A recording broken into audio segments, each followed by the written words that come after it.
standard ceremony. We gotta wait. Absolutely.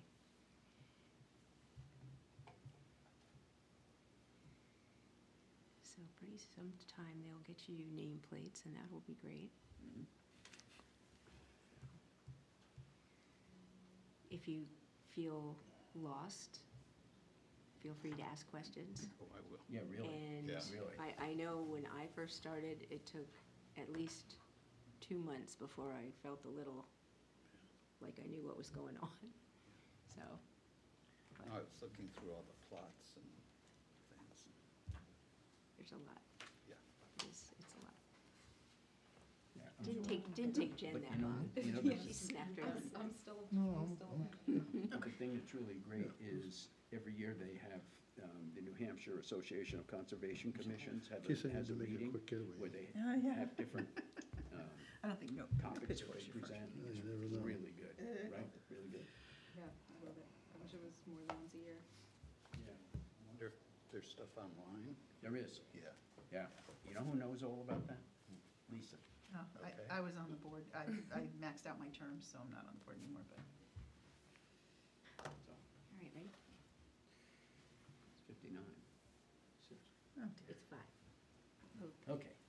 Welcome to the City of Laconia Conservation Commission meeting for Wednesday, December 17th, 2025. I'm Dean Anson. Deb Williams? Lisa Moran. Rod Cameron? Dan Huberman? Jen Kreitzer. Pete Nagel. Grayson Draper. Okay, thank you. And we start out with a salute to the flag. I pledge allegiance to the flag of the United States of America and to the republic for which it stands, one nation, under God, indivisible, with liberty and justice for all. Okay, we have a quorum, and our recording secretary is Gray. And we have 3 new commission members who introduced themselves, so that's great, that's great. More brain power, that's what we need. Okay, so what I'd like to do is change the agenda and put 12:06 up first, so we don't tie you guys up, because we could have a long meeting, and I don't want to do that. So. You're up. This is 1206 Old North Main Street. And there's information down near the bottom. It's item 10, under new business. Good evening, Mr. Chairman, members of the board. My name is Craig Bailey, Craig? here representing Mr. Dunn and Ms. Turcott. We were here last month, I believe. Your sister was. Yeah. Mhm. She didn't respond to me what we're here for tonight. What are we after tonight? Well, I think that there are a couple of things. One is we gave a list of questions, and I don't think we've gotten a response. We never received any questions. So it sounds like maybe the office of whoever received the questions last month just didn't forward them along, so we have them tonight, so we Okay. can ask them. Okay, so we can give you the test here in person. I'll try. All Yeah, right. very good. And so I think Do you want me to look at the list that we have? Okay, that's all right? Sure, sure. I think the other thing is that you have done you've done a drainage plan, right? Yes? And I don't know what else, what other information you've put together since, Have you, so I also then assume then planning hasn't provided you the updated plan sets? Nope. Okay. I can go over them on the PDF, we can put the computer on if you want. I only have one copy with me tonight. We met with the Technical Review Committee 1 and then Technical Review Committee number 2 recently. And so I am ready to go to planning board according to TRC. So this set of plans that I have in front of me right now is the most up-to-date after the fire department, the DPW, They've all had their review comments addressed. The only comments that I haven't addressed are yours, because I never received them. Okay. Okay. So we can computerize this so you can see it on the screen, or we can,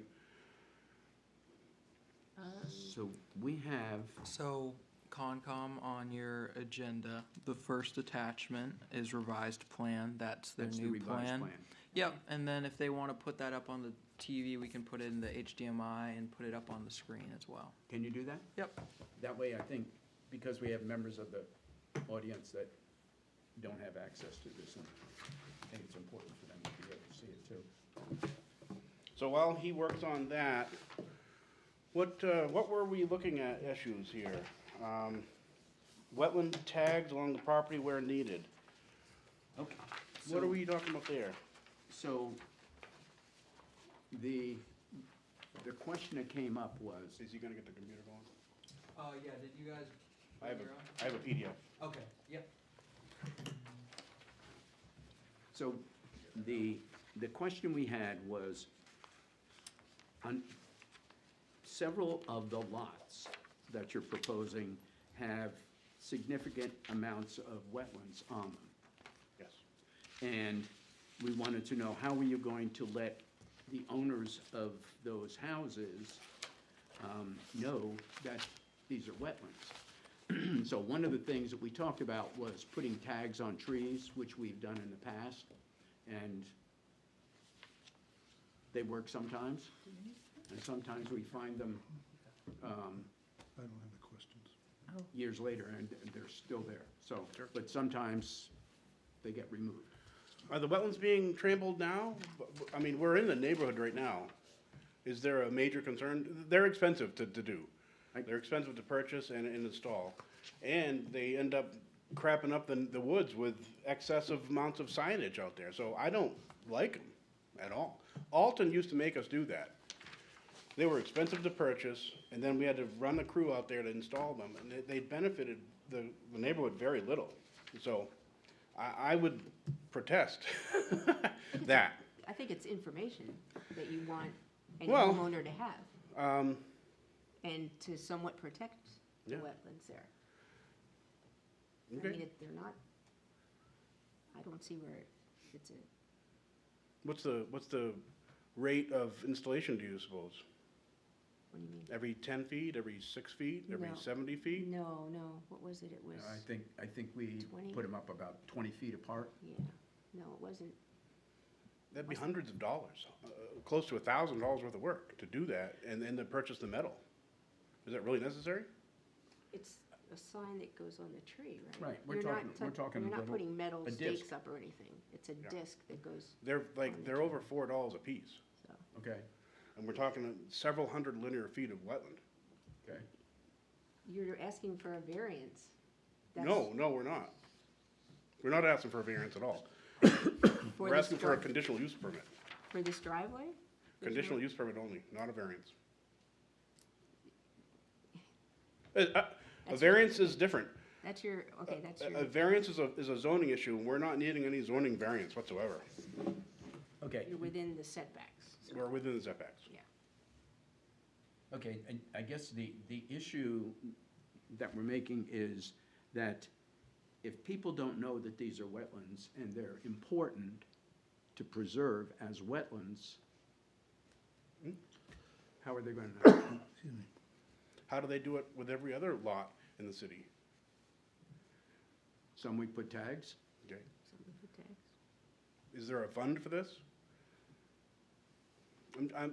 I'm only partially jokingly asking that, because this is, the whole point of this project is to make reasonably priced homeowners. And we have a crisis of homes here in the city. We're not doing McMansions, we're doing reasonably priced homes for modest people. And so everything that we do as regulators adds to the bottom line of that price. And our point is that once a wetland is damaged, it'll never be put back the way it was. State of New Hampshire has extreme permitting requirements. Okay. All right, so why don't we go down the list of questions? clearly don't agree with putting tags. We took out the bubbler sign. So was there I guess we asked if there was a maintenance schedule, and these are not condos, these are individual houses? Correct, yep. Okay, so everybody's gonna maintain their own. So who's gonna be responsible for the stormwater infrastructure?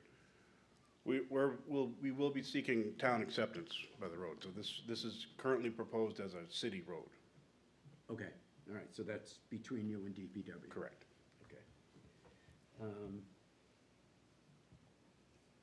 So that answers the next question.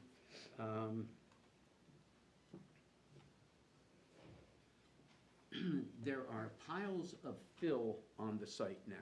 Hmm? What's their purpose? Or what are they supposed to be used for? I actually don't know. Mr. Dunn could come on up. Hi, how you doing? Good, how are Good. you? Cal Dunn, Stream Excavation, Dunn Asphalt Paving. The tiles that are on site planned to be used for future development, there's some of them road material, different types of material. When we finish up jobs here in Laconia, I don't see a reason to haul them down to my pit in Canterbury, to haul them back to Laconia to use them. So we're just trying to cut back on truck time, trying to cut back on labor. We've been stockpiling material that's gonna be used on site.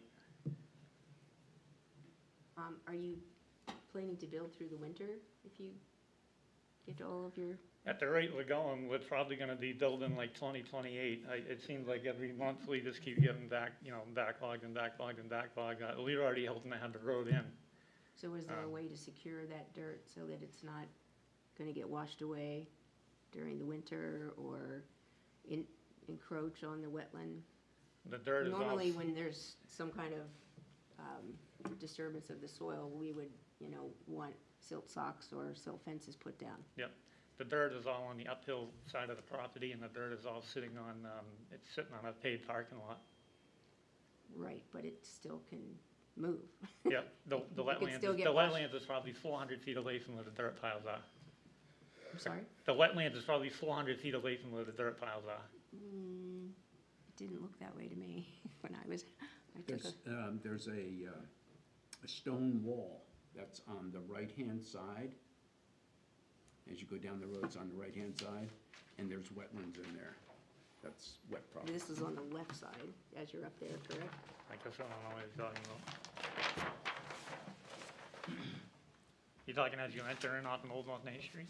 I'm sorry? Yes, as you enter that, Yeah, as you go Roadway. down the road, on the right-hand side, there's a stone wall.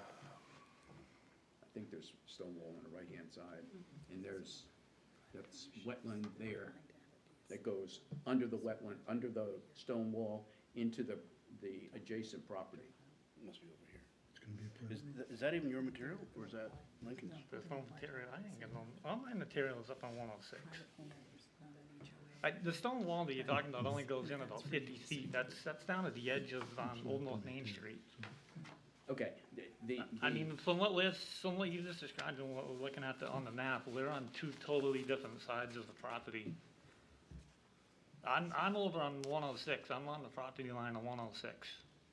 Oh, I'm on Old North Main Street. Yep, if you look, what do we got here, Craig, 500 feet? No, this is 150, 200, No, from Old North Main up to the wetlands. oh yeah, 255 feet. Not 255. The wetlands is 255 feet from Old North Main Street up. That's what you're talking about. There's no dirt piles in between Old North Main and the wetlands. Okay, that's not what not what your drawing shows. What's that? What drawing? I have the, What page do you want? I'm not sure what he's talking about. I'm on page 1 of 14 in your, I guess it's your revised plan.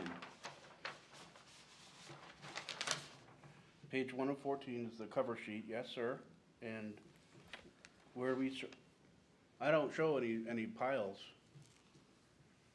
Okay, so Is he talking about what this we're hash mark? asking is, we're asking to put silt socks and silt fencing around those piles.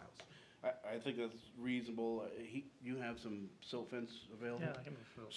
So if he were to just put the silt fence around the base of the piles for the winter, that would suffice the issue? That's what, Okay. that's what we're. We Just to can do that. stabilize it. Fair enough. Yep. And are you planning to use fill in that wetland area where you are adding that driveway for lot 7.1? Yes. Yes. Yep. So you'll be filling in the wetlands? Yes, we will. Where's he talking about? I He's- missed that. Is that like a little tiny, Yeah, it's 300 feet, but it is technically a fill, yeah? well, how many square feet is it? Yeah, it's right Because here. it's low there. I'm just thinking about filling it. 284 square feet of impact. We're talking 284 square feet. Right. And that's only because we just could not secure any access from 106. We actually went to the commissioner, the DOT commissioner, and it's been controlled access. So there is no access from Route 106. What was their reason for that? They made it a controlled access highway in 1962, I believe, for a bypass of Laconia, and they've never undid that. And so it's controlled access. That's too bad. That would be much easier for you. Absolutely. Okay, so what else?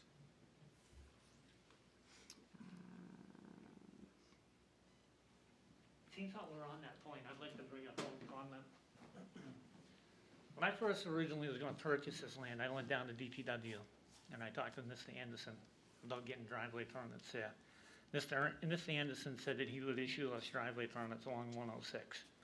That was my original intent since day one, having the house driveways all coming off of 106, basically right across from the nursing home, you know, that stretch of land. DOT got involved in it, and DOT said, no, they're not gonna. DOT and the city actually got into a TIF. little tiff. I felt like a young child between two divorced parents. They kept going back and forth with each other. And finally, I just said, you know what, enough's enough. We'll come in off of Old North Main Street, if that's what we gotta do. Just so everybody is clear, when I purchased this land, my intent was to come in off of 106. I envisioned 4 or 5 nice houses, everybody had their own individual driveway, it wouldn't upset the neighborhood, everything would have been, I feel, a lot simpler. State of New Hampshire DOT wouldn't allow it. I begged and begged and begged and begged, told all the favors I knew, this is where we are. Thank you for that explanation. Yeah, good. So there's no way you can challenge the DOT? It's a state road. Right, but if it doesn't make sense what they're denying, there's no way you can appeal it to somebody? We appealed it to the governor. They did, yeah. Asked and answered. See, the I biggest- think we're good on the access, right? Well, just one quick thing. The biggest problem that we had with the state is the state maintains from Lexington north. The city maintains from Lexington south. So that's where they got into a conflict. It's technically, in front of us is technically the city road, the city maintains it, the city plows it. But the state felt that they needed to get involved, even though they told me that they only maintain from Lexington north. So that's where that all came about. Which governor, What's that? Yeah, fair enough, yeah. which governor said no? No, seriously, It was Ayotte. was it Yeah. Sununu? No, it was Ayotte. Ayotte?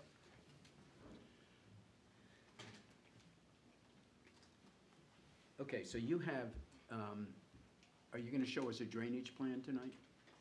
We certainly can, if we can get this computer working. Yeah, so, you have. Doesn't Scott keep it under here? Oh, he locks it on you guys. Yeah, that's probably, that's the key. I can see if I have it. If we have a computer, I can have it plug it in. What is that right there on the top shelf? No, I thought that was a remote. Well, you guys all have your iPads, I see. Yeah, you guys have the drainage. So if you all just switch to sheet number 5 of 14.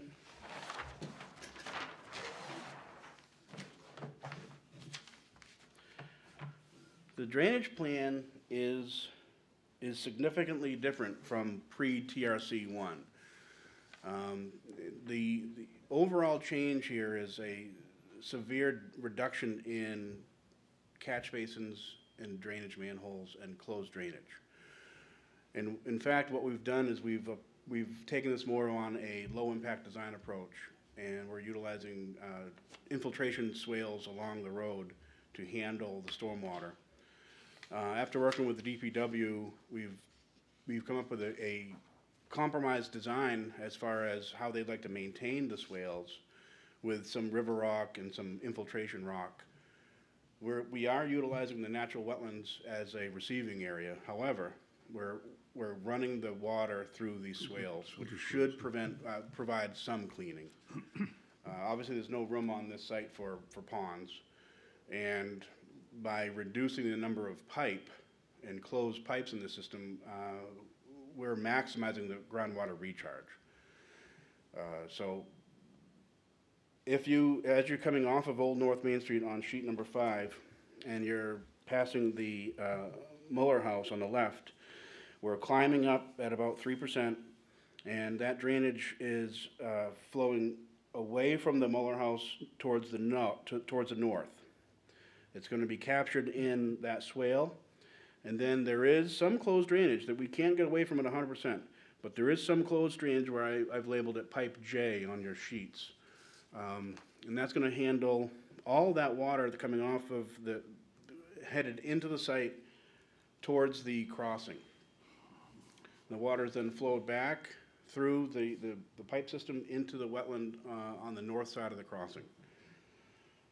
That's the extent of the closed drainage system. The system has been in place now since 1985, 86, when the development was initially done. And so there has been no drainage issues on Old North Main in this area. So the natural system is working well. The change here is going from a 20-foot paved driveway to a 22-foot paved driveway. And so the anticipated extra flow is being handled with this open drainage system.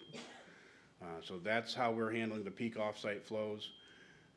The other issue that we're going to talk about is the conversion of the site from that single church to end its massive area of parking, compacted gravel and pavement. By removing that church and its parking and going to single-family small homes, we actually do predict a reduction in curve number, or stormwater flow will be reduced just by the change of the land use. And so between the reduction of the curve number and the land use and the introduction of properly designed open drainage system, the stormwater is predicted to be improved here, both in water quality and in a reduction of flow. And so this is a unique case because we have an existing site which has been built with a commercial sized building and a commercial sized operation. The driveway has been in place here for over 30 years. And so this is a little unique where we're actually making it better by converting it to 5 single-family homes. Okay, so I read in the drainage plan that you were proposing to direct the water toward the north end of the site, to that wetland up there, which is the area that abuts the Church of the Latter-day Saints. Correct? The Lincoln family. And is it Lincoln Family Trust So, or Lee's property? so what's the impact going to be on those properties? It'll be a reduction. There will be no impact. It'll be an improvement. Because the overall stormwater flow has been reduced. Not by adding that 5th house, right?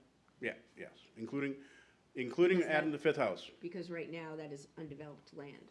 It's not undeveloped. It's compacted gravel where the people used to park their cars. No, I'm talking like right on the left side as you go in. Right when you get to the beginning of that wetland. that's crossing underneath that little tunnel. Yes. No change. You're We're, gonna have a driveway there, so it's that's, there now. That's the thing, it's No. there now. there's no driveway behind that stone wall of the, Oh, yeah. Yeah. That's true. and that's the property that I'm worried about. I'm worried about, I can see at least 3 houses, maybe in the back, Mhm. but the 2 closest to the wetlands are what I'm concerned about. And What is the concern?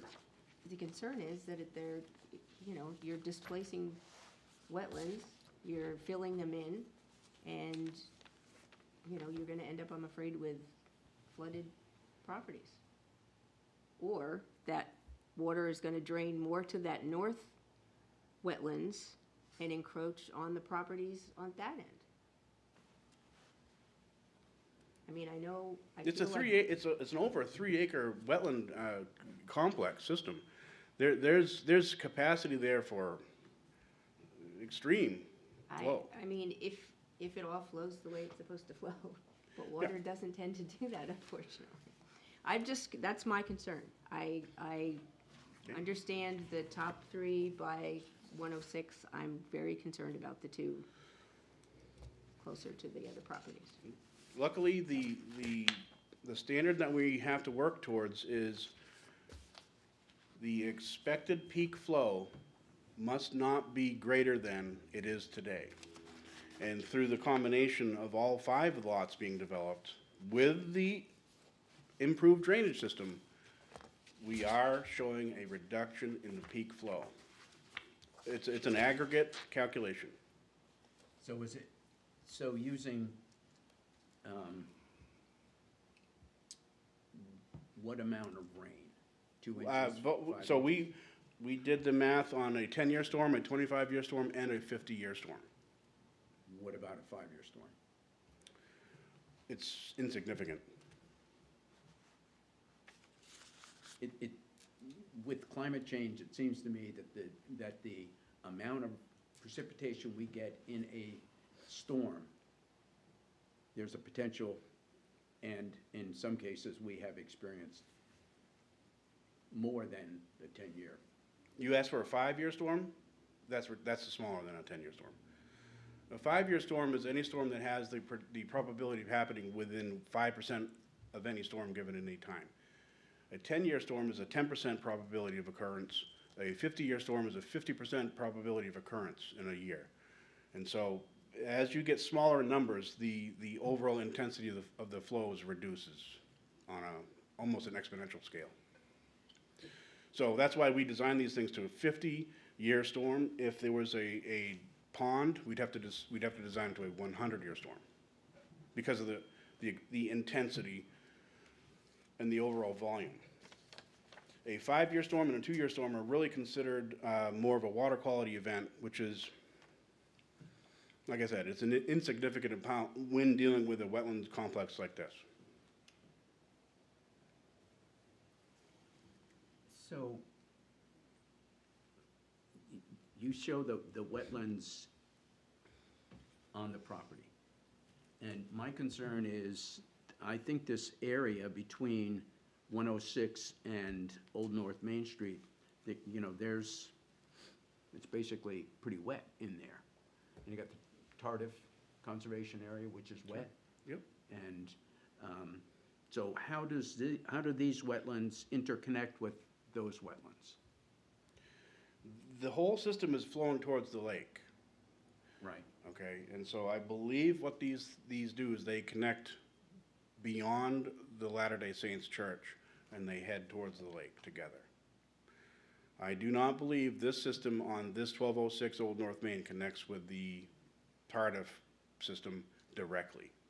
They converge on their way to Lake Opeechee.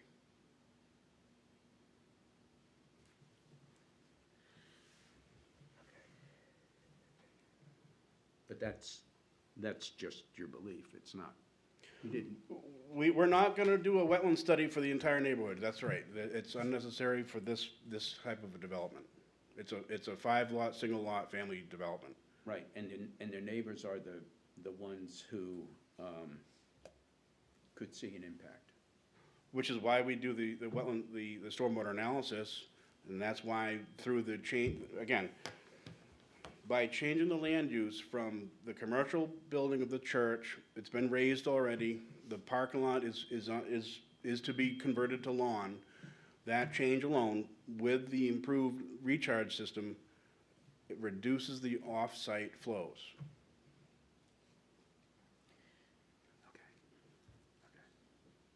Lisa, do you have any questions? I was waiting to see if we got to question 6. Okay. So we talked about the wetland tags, we talked about so you're gonna remove the invasive species? No, Looking Oops, at I'm this. sorry. Yeah. Okay.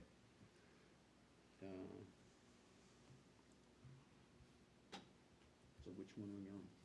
Well, We were she talking was about the looking at fact that 6. the county seems to have some drainage onto that property, and there's unknown, and there's a question of what future development, how will that impact these properties if we already have drainage from other locations emptying out onto this site, and how that will be managed or approached? The county needs to also adhere to the city's requirements of no peak increase. And so any development that happens on the county farm across the street needs to also be managed in the same way, which is why this no peak increase regulation was put into place, so that people downstream are not affected by development upstream. That is it in a nutshell, why the no net increase rule is in place, so that the county is able to do their development when they're ready.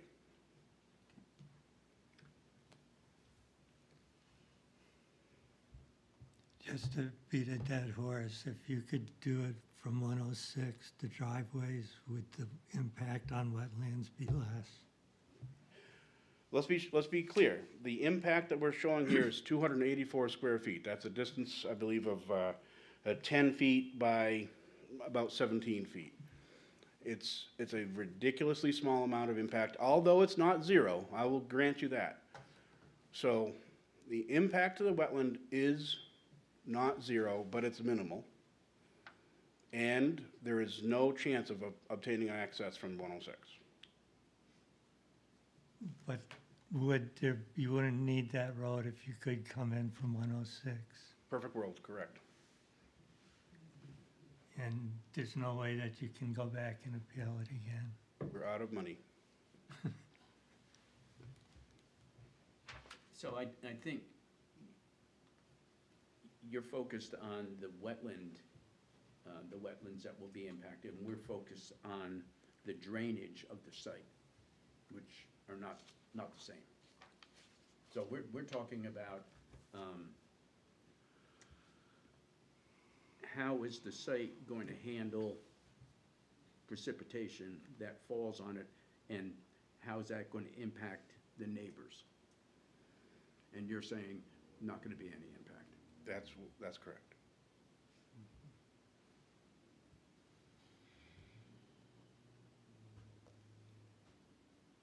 Okay, so we asked about regrading and filling plan. How many- We're looking at it. This is it. Sheet 5 and sheet 6 are the grading plan for this. The project really is we're lifting the road slightly, and we're also reducing the road slightly. There's a kind of a hump on the driveway today, and we're easing that, and we're pushing that farther away from Old North Main to make this a more gradual approach to the wetland crossing. So the toe slope as it stands today cannot change, because that would be impactful to the wetland. So the toe slope as it is today along the wetland crossing is not going to change. It cannot change without a permit, and we're not seeking that kind of a permit. The other grading that you see, if you turn to sheet number 6, that's the end of the road. That's the proposed hammerhead. You can see that we do have minimal grading around the hammerhead, again, for that open swale drainage system, and that is the extent. As far as grading goes, that is it. Each residence may have to grade a driveway, but we're not showing that in this site, except for lot 1. Lot 1, we are showing a graded driveway because we will be coming with an application for wetlands. The other lots, 2, 3, 4, and 5, we're not showing any grading for that. Those will be done by the residents after the fact.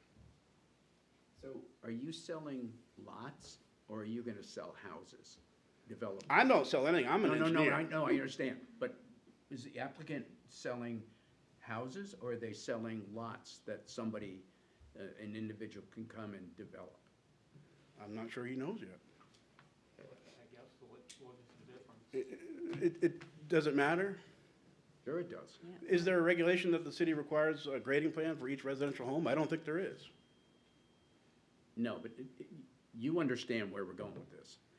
If you build all the houses, if the applicant builds all the houses, then they're gonna be according to this plan. Sure. If you sell the lots and somebody else comes in and builds the house, then they're not necessarily gonna follow these plans. I hear you. On these lots, I'm showing the proposed houses on the plan. If you were to turn to page,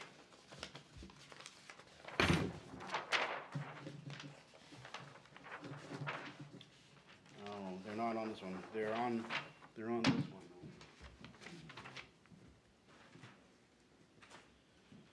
Again, I was prepared for the PDF on the screen, but it's hard to see there. The points I'm trying to make is this. There's very few places to put these homes except for where we place them on the plan. The lots being the size that they are, with the wetland buffers as they are, with the front setbacks as they are, there's only one place to put a house on each lot.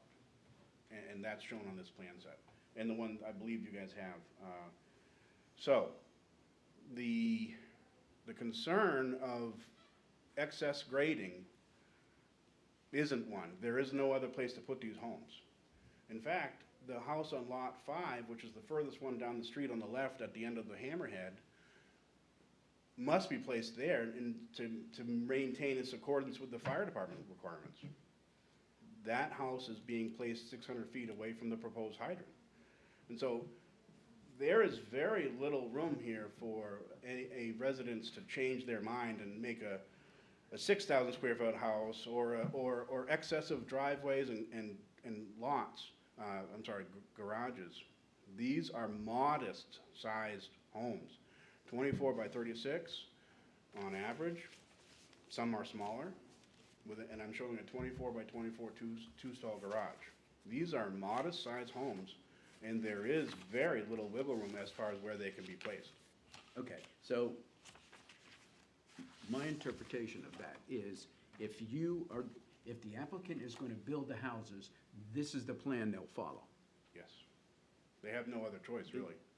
Yeah. But if they sell the lots, then the builder can modify He the can't plan. modify the setbacks, nor could he. No, that's right. He So the can't building modify- envelopes as shown by to the planning board, those are fixed. There's no change in those building envelopes. They could decide to build a 24 by 24 house, a 24 by 36 house, maybe a one-stall garage. There is some flexibility, but as far as locating them differently on the lots, there's just no appreciable change allowed. And the fire department's okay with the turnaround Yes. space on the end? Yes. Okay.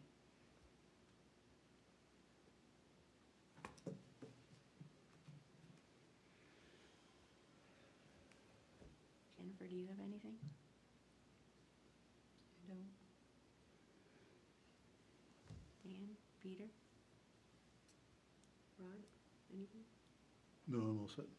I can't vote on it one way or the other. Well, But I would like to say this. I think that the method of managing the stormwater is not only reasonable, but it's actually a movement in the correct direction. We want to try to limit the amount of underground drainage at all, if it's at all possible. So these swales that run along the side of the road make a great deal of sense. The only concern about that is that they have to be maintained. And therefore, the homeowners association or whatever it's going to be, because as I understand, this is going to be a private road? No, at this point, we're going for town acceptance. Okay, The primary concern that the DPW director had was with the maintenance. right, yeah, well, and that makes sense. And so there needs to be a reasonable understanding of how these swales are maintained, because if they're not maintained properly, then they're not going to operate the way they're supposed to. But in general, the stormwater drainage design, stormwater management plan, is quite reasonable. And in fact, we have been trying to get developers to move in this direction for quite some time. You know, not only here in New Hampshire, but Massachusetts, Connecticut, a lot of different places. The only question that I had about this is that, it's my understanding that the state has not made a final decision on this plan, is that correct? Nor will they. What do you mean that they We're won't? not under the jurisdiction of the state in any way, shape, or form. Okay, I didn't know that. I thought that this was. Absolutely not. Because it's a limited amount of impact on the existing wetlands. The state has jurisdiction over the wetland permit, Yep, but this doesn't meet the threshold to go to the In terms AOT of- program, nor do we need to go seek state subdivision approval because we're on sewer. no, I understand that. So yeah. the only state Right. jurisdiction is got to do with the wetland Yeah, permit. and there's water to the site as well, right? Yep, we have, we're a sewer and water. Right, so, under those circumstances, the development makes sense, okay, from my standpoint, from my experience.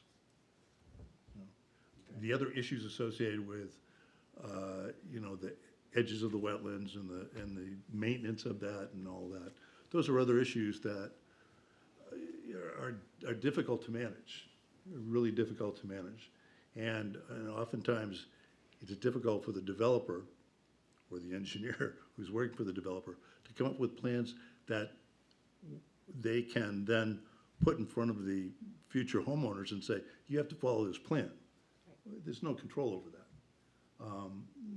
But a lot of this goes back to the city now in terms of the maintenance of the stormwater system and in terms of their response to activities on the individual lots. That's basically what I have. Thank you. I forget, are you replacing the pipe that goes under the road there between the two wetlands? DPW would like us to inquire with maintaining it, or possibly improving it. What size is it now? It's an 18-inch, and I believe it's a corrugated metal pipe. Is there just one, or is there also another one? I further saw up? only one, and I didn't see a second. It Okay. may be there. I was gonna say, I thought I did. Okay, I only saw one. So yes, the department has asked Mr. Dunn to consider replacing it with a modern-day HDPE pipe. And because it's all within the upland, it would require just the conditional use permit, which is covered by the overall permit that we're seeking here. And so, yeah, depending on the condition too, when you get heavy machinery in there, you don't wanna collapse it. that's right. You need the right equipment and the right operator to do this job. This needs precision. Yeah. And this developer has that ability, believe it or not. I have a question with regard to the size of it. 18 inches actually, It's a good size. well, it's marginal. Yeah. But so and I know the HDPE corrugated pipes are not all that expensive. You know, they're fairly reasonable in terms of the material and so on. And I was wondering if there were calculations that were done looking at the, Not yet. okay, but If that pipe were to be replaced, it would have to be analyzed, sized, yes, right? yeah, with today's stormwater, Okay, not That's- what they did in 1987. yeah, I understand that, yeah. Right. So, okay, yep. So Craig, one of the questions I had was, and I didn't take notes on when the wetlands were mapped. Yep. When were they mapped? spring. She's got it listed here, April of 2025. Okay, Yes, you did say okay. All right, thank you. Okay, so we have, what are you gonna do about invasive species? Are you gonna try to clean up the invasive species on this I site? think what would be reasonable would be the work that happens in the wetland for the driveway. If invasive species are found, they should be managed at that point. At that point, the developer has access to the wetland without fear of being fined, and they'll be working there. There is no plan at this point to do an invasive species pull from the entire wetland complex. That would be costly. And again, these are trying to be reasonably priced homes, which Laconia needs. So how would the price of these homes fit with the adjacent homes? I have no idea, but I do know this, everything that the developer has to do now has to be paid for somehow. And that's gonna generally be paid for by the people buying the lots and the homes, so. I can't speak to how valuable these will be versus the homes that are there today. That's not my area of expertise at all. I understand, but you understand the impact it would have on the neighbors if you put in much less expensive houses than the adjacent houses. Okay. So when you impact the wetlands when you're doing the road, are you going to do some sort of a restoration? We're not impacting the wetlands for the road. The wetlands impact is for just driveway to lot number 1. Right. Okay, so, In fact, I need to make that perfectly crystal clear. There is zero impact to the wetlands regarding the upgrade of this road. We went out of our way to make sure that happened. In fact, the road is not centered on the right-of-way. And in fact, what we did is we made it available for the city to readjust the road in 80 years to put it into the center of the right-of-way when they rebuild the road.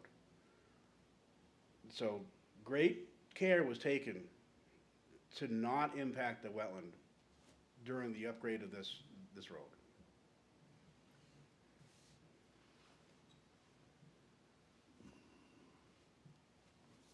but where you impact the wetland, putting in the driveway to lot 1. Yep. Are you going to do some sort of a renovation to the disturbed area? Yes, part of the permit for that is, of course, to reseed and properly, the standard approach is to always reseed with the wetland seeding mix and restore it to its New Hampshire native status.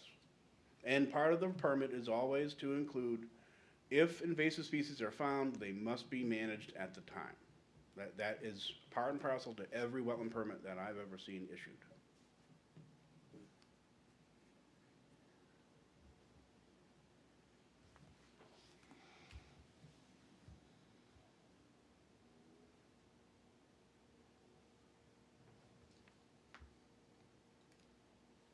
So we asked the question about removing trash from the wetlands. So, If we find trash, it'll be pulled out. As long as you can do it without impacting the wetland.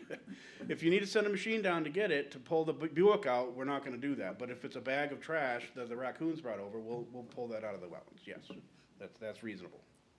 okay, and we had a discussion about whether silt socks or silt fence was appropriate for this site. I only use silt sock. I don't use silt fence anymore. It rarely gets installed correctly. The silt sock is a highly performing tool. I think your sister said the opposite, but right. that's okay. She's not an engineer. She doesn't have 30 years. I do. the silt socks need to be installed silt fences need to be installed correctly, Mr. Dunn can do that. But it's actually faster and more effective and less impactful to the site if you run the silt sock guy down there. We're sealed socks all the way, so, The problem with silt fences, you gotta dig a ditch, right. so you're already they don't impacting the site. They don't stand up well in the snow. Right. And they have to be maintained. One of the questions we had was that both terms were used on the plans Right. that she presented, and we just wanted clarification. So that was one of. that Silt was one. sock. Yeah. And if I find silt fence on here, I will change that. Yeah, I think it's been addressed, thank you. In fact, the erosion control plan is on sheet 10. If you run to sheet 10, and that, I wonder if she had the full set of plans with her that night. She did not. She may not have. And so if you go to my erosion control details plan, you can see that it's as clear as day that this shall be silt sock. And not even, or equivalent, it's a silt sock. Okay,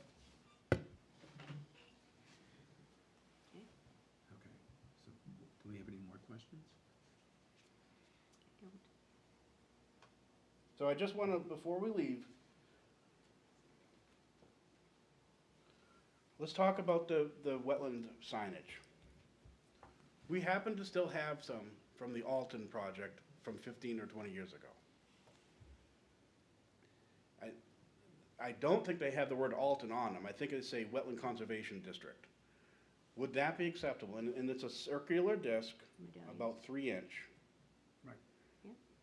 Yeah. And if I could be so bold as to suggest 75 feet, or when there's a major change in the wetland alignment for placement on a tree. I mean, and so, Mr. Dunn, is that acceptable?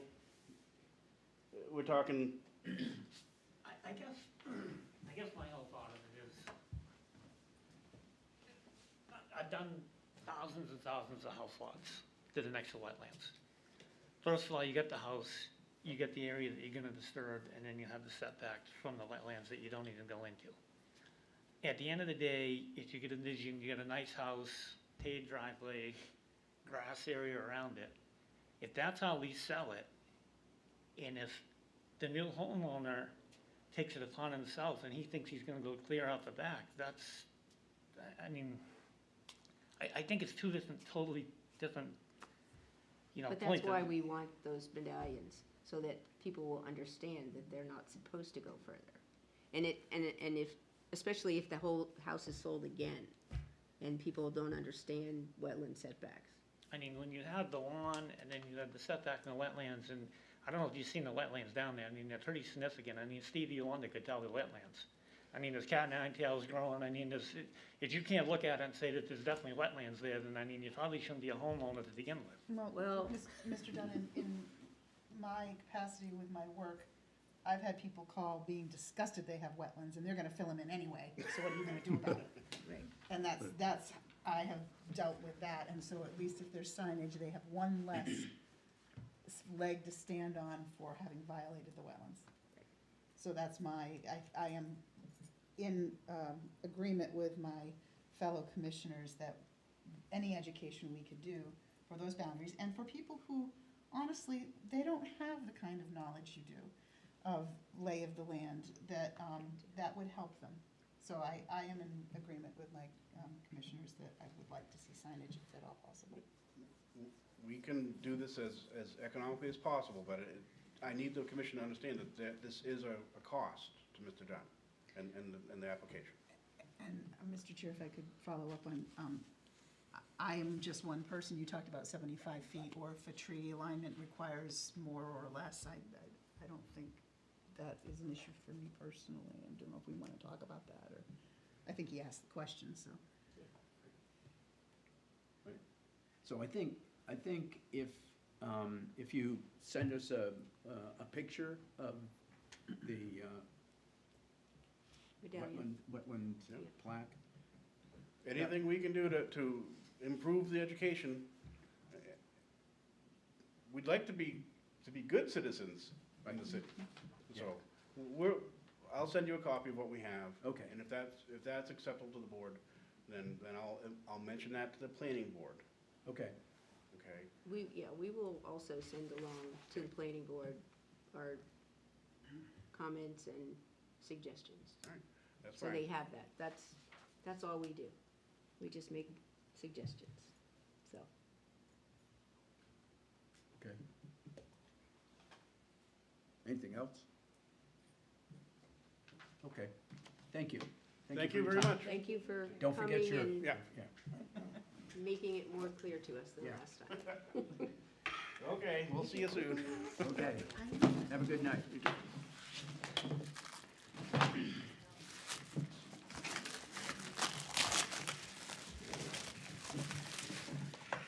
I have plenty. Open these up and spread them around.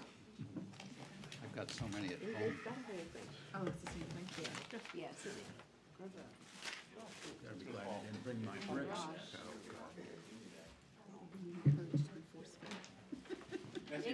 Thank you all for coming. Happy holidays.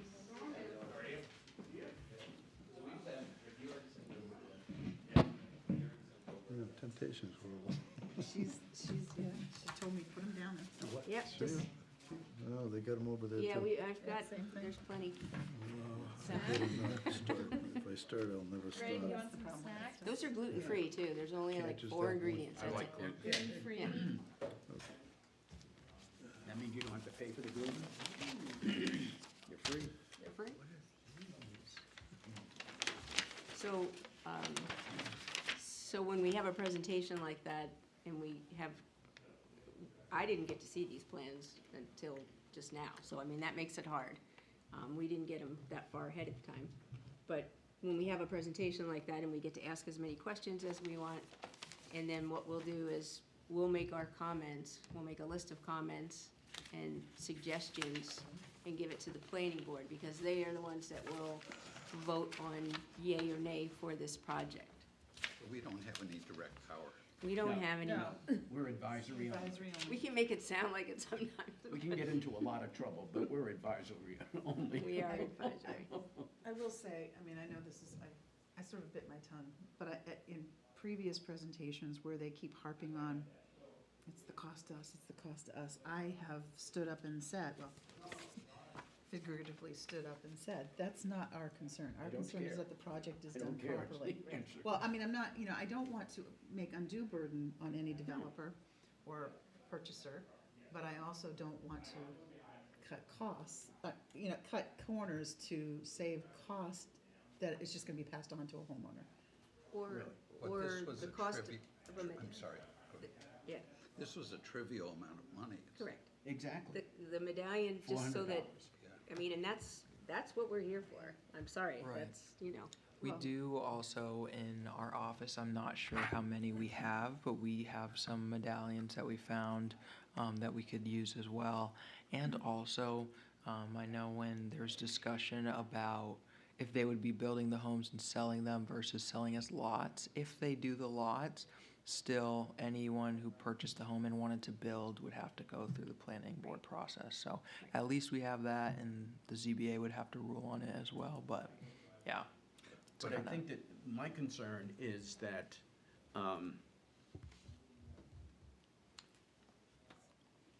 they're not gonna come to us. An individual homeowner is not gonna come to us. Once he sells the lots, we've lost our whatever teeth we have, the gums, we lost our gums. yeah, but if they have to come in, If they need a wetland Yeah, CUP, then yeah. they would have to come to you. Right. So like lot 1, so lot 1 is my big issue. That's the Looks like problem for me. lot I- 1, lot 2, I and don't- maybe, Yeah, I don't 5. want to see a long driveway built and filled in a wetland just for that long driveway. And that will be my comment. So one of the things that I have been criticized by the planning director is that we go outside of our purview. We're here to look at the impact on the wetlands, and when the wetland scientist came and did the presentation, she said, you only can comment on this piece of wetland, this, whatever it was, 280 square feet of wetland, that's all you can talk about. And that's not true. That's not true. We are here to talk about natural resources. Whatever the natural resources are that are impacted, that's what we can talk about. And we can go outside of that. I mean, we have suggested to applicants that they move their driveway 10 feet to the right. So, I'll take the criticism for overstepping where we're supposed to be. Because what we try to do as a commission is to improve the project, whatever that means. Like putting up the metal tags that say this is a wetland. You know, that's, in the city regs, it doesn't say you have to do that. You know what, one of my concerns in looking at the plan, and this is an issue with sort of the planning regulations, the fact that the width of the pavement going in there is 22 feet. Why does it have to be 22 feet? I understand that the town has a standard design for this, but in this particular location, under these circumstances with the wetlands and things, the more you reduce pavement, the better off you are. In Connecticut, where I did a lot of design work, we actually were able to do 18-foot wide paved areas with, gravel on the sides. Shoulders. A shoulder of some sort, and that way, again, we reduce the overall impact of pavement in pervious areas. Right. So, part of the responsibility here for designs like this is with the planning department. And then ultimately, when they go to build something, it's gonna be with the building inspector and the planning department, and so they have to hold up their end of the bargain too on this whole process. So what we need to do is we need to put together a list of comments that go to the planning board. Comments we have about this project, and one of the things I'm concerned about is the impact on the neighborhood in terms of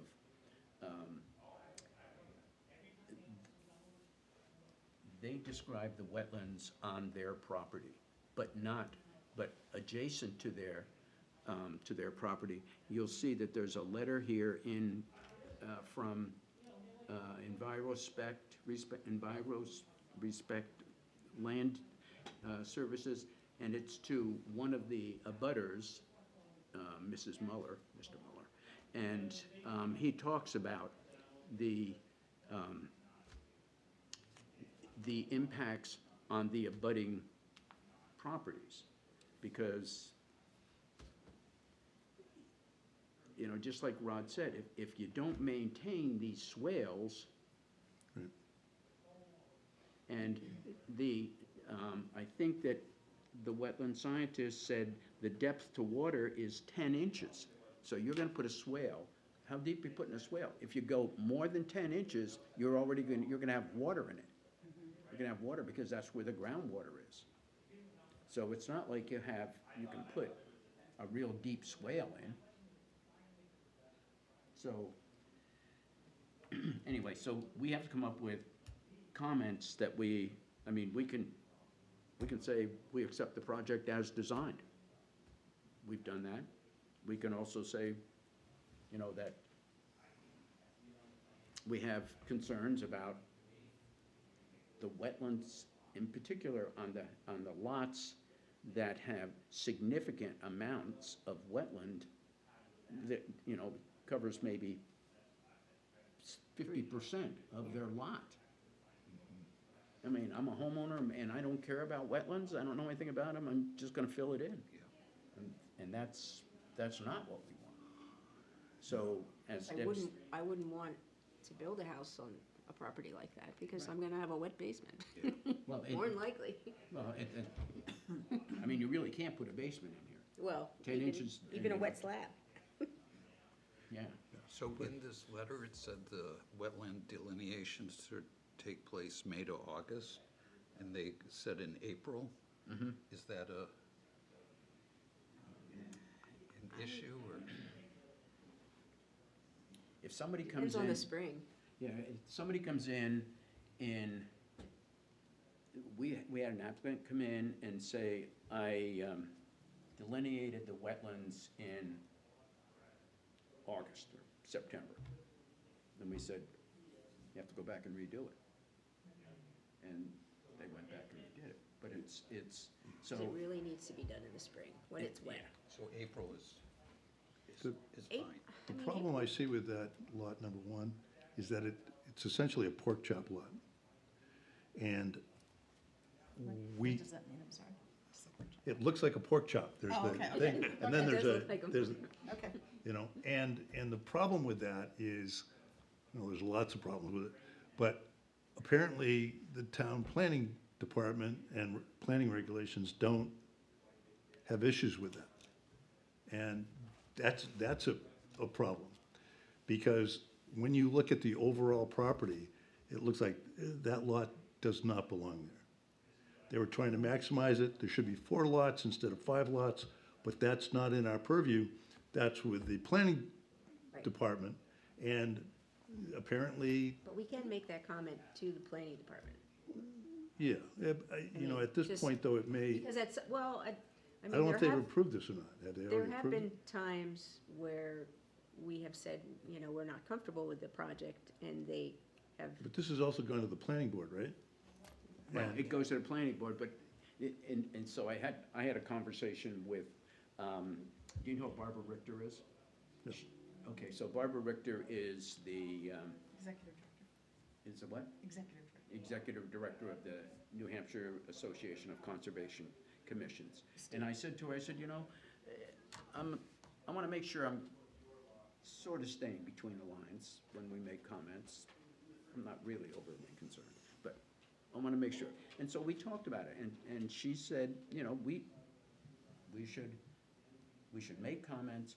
And she said, the thing that's important is our relationship with the planning board. And we have, and this started probably a dozen years ago.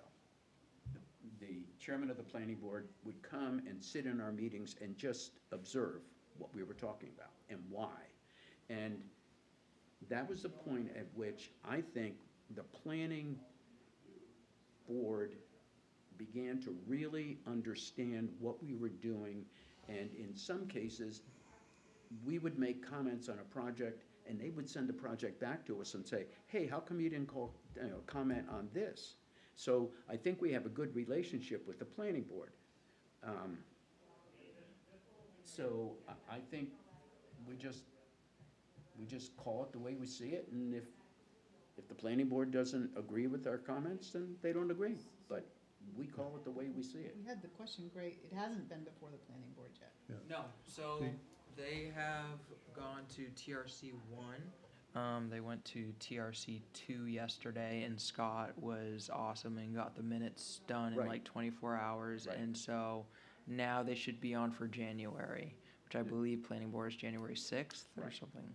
It's 5th or 6th, yeah. In the Tuesday. town of Belmont, we have an ex officio member from, and we have in the past, but Yeah. right now we don't. okay, well, that Yeah. would be, obviously, it's an opportunity to be able to expand the influence of the Right. Conservation Commission and the planning board in terms Right. of understanding what the issues are. Right. So their meeting is on the 6th, the Tuesday, and our first one is the 7th, correct? Right. Okay. TRC is, Technical Review Committee. Yep, so the So it's technical, where- Go ahead. you wanna go ahead? You Okay, technical review committee, so all the department heads around the city get together, usually here in 200B, and look over all the applications we have coming up, and each department gives their comments for the applicant. So the applicant will come and meet the department heads as well. so this has not been approved. No, so we get the opportunity to, or Concom gets the opportunity to come up with recommendations that then they give to me or Savannah or whoever the staff member is from the planning department. we forward it, it goes to planning board, and then the planning board will see the application at their next meeting. Okay. Yep. So it's possible the planning board could say, we're not gonna allow lot one. That's right. It's a possibility, yeah. Yep. Yep. The planning board can approve, deny. This is an advisory board, so you guys come up with the recommendations, we pass them on, and then the planning board kind of autonomous and decides on it how they will. So I think, I mean, I think we should, as I said, just call it the way we see it. You know, if we think it should be 2 lots, then we say there should be 2 lots. And identify which lots we think. If we think it should be 3, then identify the 3. But, So just so I can understand, the blue area is the wetlands. On the first page, so each lot where there's little green dots is what the lots would be. Yeah, so on page 1, see if I can get this up here, it's kind of, these are our lots, I believe it's lot 1, 2, 3, 4, 5, the driveway coming in kind of makes a hammerhead here. The blue is going to be the wetlands, and then, let's see, what did they Green do? outlines are basically where they can build. right, the building envelope. But that's not the lot, that's just where we're saying they could build. Right, Right. that's outside of, yep. But you were saying is, they could, 'Cause you nobody's look at- gonna look at measure what you're lot- doing. What lot is it? 2? Yeah. I mean, there's a lot of wetlands on there, and their building envelope is just the corner. But that's a big lot for them to say, oh, maybe I wanna put, a shed back here, or maybe I wanna do something else. Yeah, So, okay, so why don't we do this? Let's start to put together our comments. just one more question. that the- Sure. There's all trees there now, right? Yes. So they're gonna basically Clear it, yeah. And that's, clear cut the whole. if you walked the property, sometimes we will walk property that we have questions about, and I did go out and walk this a couple weeks ago. And I'm concerned because if you follow the road back from Old North Main, it drops off. I mean, those wetlands drop off pretty low. And where they're proposing to put that one driveway in, the long one, they're gonna have to fill a lot Yeah, And to build it up. And Peter, we often do bring up the question of, because trees absorb, hundreds of gallons of water, and we often bring up the A day. question. Yes. A day. yeah. What is your plan when this is not happening and we have more standing water because we don't have the vegetation? Right. So that's a valid question, and we often do ask. I think we did bring it up when Jessica was here. Right. And So one recommendation might be that we don't think it's a good idea to build on these wetlands, or that would be extreme. I mean, we can be extreme. I mean, and it's definitely, it's our opinion. But I definitely would not build on lot 1. I would Is it want one? to have a house there. Yeah, lot 1. I think the advantage of not doing 1 is we eliminate that long driveway, just like Correct. other people have said. And I think that's an important consideration. That's also, correct me if I'm wrong, but that's also the only portion that they were discussing filling, correct? I think so. Mm-hmm. Yeah, it's right there, right near the elbow where the driveway meets the road. Right. It's just that, Just that 280. yeah, 280 square feet or whatever it is, 284. 284. And I know that There's the other petition. study that was done There's the petition. was kind of specific to the Muller's property. Right. And I know Craig actually just addressed, obviously, the drainage concerns, but that study, that other study that was done, they also mentioned any additional impacts such as filling may create or alter the drainage in other areas off the property, so. Yeah. I guess I would be, that's not saying, like, I know it was somewhat addressed, but I don't know if that specific thing was addressed, you know? I think it was addressed that, yes, it's being filled, and yes, we've looked at drainage, was it specifically looked at for this, you know? Because that obviously could impact neighbors, so. Like, it's, I mean, they're literally, this study is literally saying any filling will alter, so. Right. I just don't know how it all ties in with everything else that was already addressed tonight. Okay. One of the things I'm concerned about is if they sell the lots, are the new owners going to abide by? Because once we give up our recommendations, Yeah, but if they're gonna build anywhere near the wetlands, they're gonna have to come and see us again anyway. They can't go outside of the building envelopes, Right, as you Right. pointed out. So I Right. don't think that that's an And- issue. right. okay, It ju- okay, Just because there's only so much that they can do. They have to be back from the lot lines. They have to be back from the rear lines and the street lines and all that. So there's a really limited area. They can't go outside of that. Now, the potential exists for them to put a shed in or something of that nature. So that's an additional minimal impact potentially. But any of that would have to go to planning and/or zoning. If they wanted to do something like that, they require a variance, then they would have to go through that process. And again, it's up to, it's the responsibility of zoning to understand the overall issues associated with the wetlands and you know, impacting the potential for stormwater to be picked up through the soil and stuff like that, so, you know. okay, so you writing down comments? I'm writing some down, yes. Do you want Good. me to continue? Good. I think Gray's listening too. Absolutely.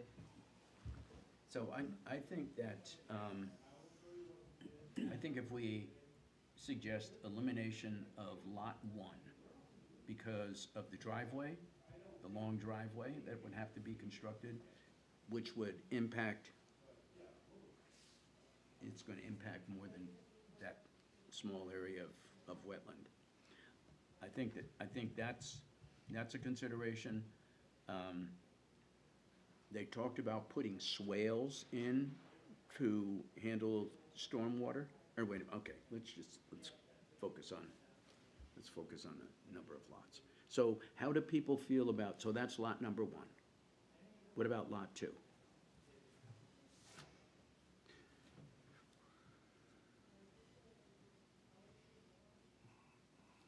I mean, having just said, I'm not all that concerned about creating additional cost. I think we also have to, I mean, there is a buildable envelope on lot 2, correct? Mhm. I mean, I think if we start eliminating more lots, this will make the project a no-go for them. Correct. I know, I wonder- and I'm the so- one that just said that, but, but I also think So can there is an envelope there. not to interrupt you, but Go ahead. can a deed on a piece of property have restrictions on it as far as wetlands? So, because there is an envelope where they could build there, but there's also a lot of wetlands on that property. So when you are sold a piece of property, can there be a deed, like a restriction on that deed? Encumbrance on it. I'm not sure about like the deed itself, if they could make any restrictions, but just the city's ordinances and regulations mean they could not build outside of that envelope at all, or if they even wanted to, they would have to be applying through an application that would go before ZBA if they wanted to propose anything outside that I buildable just, I envelope. mean, variance. to me, it just makes sense for people to know before they buy. Right, I know. Yeah, right. So hopefully the real estate agent would Yeah.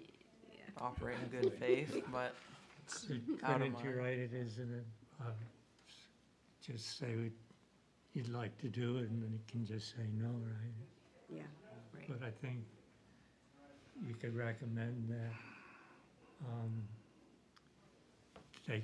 they can't use the wetlands as part of the deed. I think that's what you said. yeah, and I mean, hopefully, potential buyers are doing their research about what they can build on a lot before purchasing it.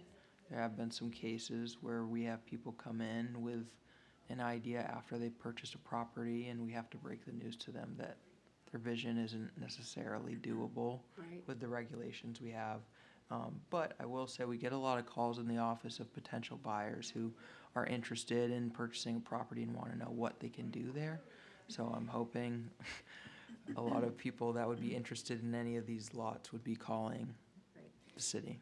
I mean, your hands are a little bit tied in being able to tell them what will be approved. Yes. you know, Yeah, it's yeah, like, yeah. I've gotten that too. Well, Yeah. tell me what I can do right now before Yeah. I buy it. yeah, can't tell me. I know.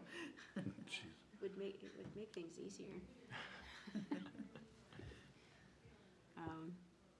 So I have,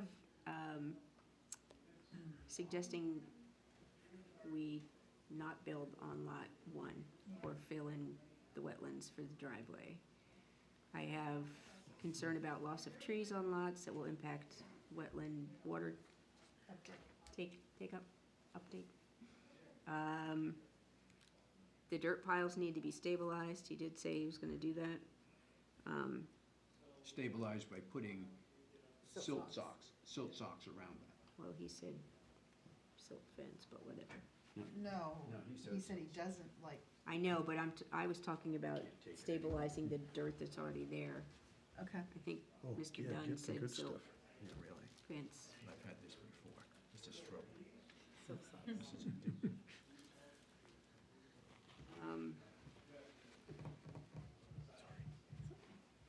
I have a concern about the increase in drainage from the southern wetlands to the northern wetlands. There is the property that abuts that low, on this, it looks like the lower, but that's the northern wetland.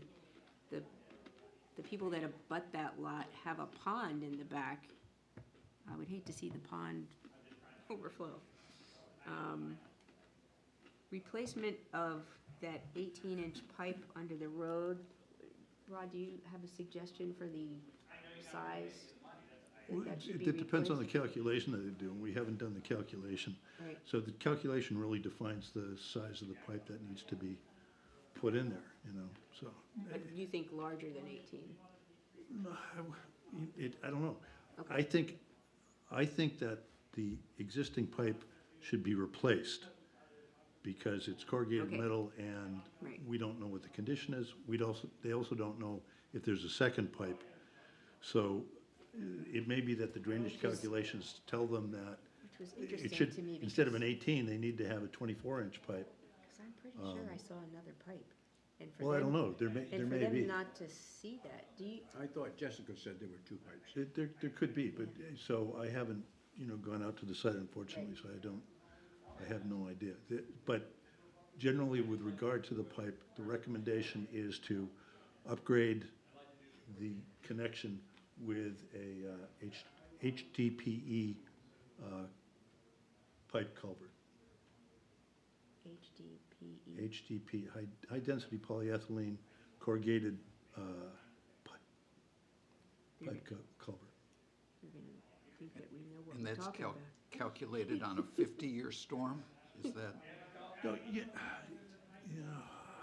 I don't know what the current state and city regulations are with regard to these calculations. Again, there are regulations that are in place to tell you what design storm that you use for, sizing pipes and so on. And with regard to climate change and all the other stuff, the problem with that is that nobody is making predictions about how that's going to change. We just simply don't know, you know. We've had several hundred-year storms. Well, from a design standpoint, the bigger problem with most of these storms is when you get 3 back-to-back one-year storms, you're gonna have more of an impact than if you have a 25-year storm. Right. Because there's a lot of issues that are involved, the time of concentration, the time that it runs off, the time it percolates into the ground, all of these factors are, which Lisa knows all about. So these are the kinds of issues that are associated with the drainage calculations. And it depends on the type of soils that exist there. It depends on the depths of groundwater. All of these factors are part and parcel of the approach to coming up with a reasonably good stormwater design, you know. And with respect to the swales, generally speaking, the swales we design are like 6 feet wide and very shallow, 6 inches deep. The reason for that is that they provide a larger surface area to collect pollutants and so on. And if you put a drainage material down the middle of the thing, that helps too, to some extent. But again, It's not gonna hold the water out, what's that? not gonna hold the groundwater out. No, well, I don't know what the depth of groundwater is on that. 10 So, inches. Where, do you have that information? Yeah, that's what the That- wetland scientist told us, 10 inches. 10 inch. On this report they said that? It's in the, Really? I'll Okay. call it up. So if that's the case, then these are pretty saturated soils in the first place. Exactly. You know, and so to be clear, saturated soils is an issue. We don't know what kind of housing that they're proposing.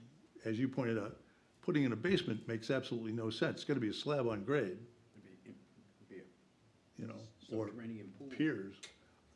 Also, I don't know what the overall grading is around there, but I can tell you right now that one of the big issues that's happening is the updated FEMA maps. And I don't know how this particular area is affected by that. Well, the floodplains. I think one of the things that we need to know as a city is we need to know how our wetlands in these large wetland complexes are interconnected. So how does the wetland at Tardif, where the Tardif conservation easement is, how does that connect with this? Yeah, And probably it at least connects underground. well, yeah, another issue though is that this is not necessarily the responsibility of the developer. No. Who's focusing a lot. That's the responsibility of the city. That's what- yeah. To make sure that we have a good understanding of, has, another part of the discussion is supposed to be about, coming up with a, aquifer protection piece, right? And I guess it doesn't exist right now for the city? Not for Yeah, us. Not yet. Yeah, You guys are ahead of me. and that's another issue, but, so. But Is that let's- something that let's- the- Yeah, that let's the- focus on this and because it's Yeah. already Yeah. 6:27. So I have, Oh, shut up. I have replace and Yeah, check it's good. condition of the pipe under the road. Wetland medallions, 75 feet apart on the wetland We edge. said, I believe we said 50, oh no, he said 75, right? Yeah. Yeah, okay. Should it Sorry. be, well, we can suggest No, fewer. I wanna be I said reasonable. 50. I want, yeah, no, but I mean, if he suggested 75, let's just go ahead with that. Okay. What else? That's what I have.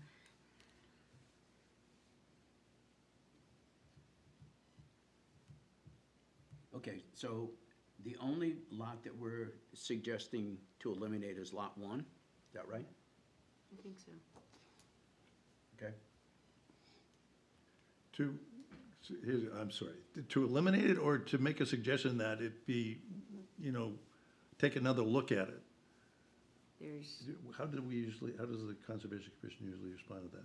well, We we would say- say eliminate it, only because there's We say really no. eliminate? there's Okay, no- all right, I don't know, I'm asking the question.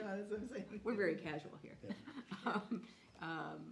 Yeah, because there's no other way to get to it. Off was his head. Yep. Okay, good. If they choose to keep lot one, do you have any recommendations for specifically that lot? Bring the driveway off Old North Main Street. Well, they can do It sounds that. like he They said can't they do that. can't. You can't. So they have The state to, won't let him. yeah, so if they have to keep that driveway, what do you want, pervious? Well, Rob had a suggestion about making it less wide. Less wide, yeah. Yeah. Cause they're, what do you say, 22 feet width right Well, now? I don't know how, the driveway's narrow, right? The driveway wasn't 22 feet, right? No, but No. the the driveway's probably about 10 feet. But the recommendation would be that the driveway not paved, for example, that it, more of impermeable. The other thing, though, is talking about reducing the impermeable area with the paved roadway, and to see if they would consider reducing that to 18 feet wide as opposed to 22. Craig said that they put in for 20 feet, and they told them to make it 22 feet. Right, that's I understand. the DPW asking. Yes, I so it understand. Conforms with city standards. Right, and from the standpoint of maintenance, it makes sense to reduce that pavement if possible.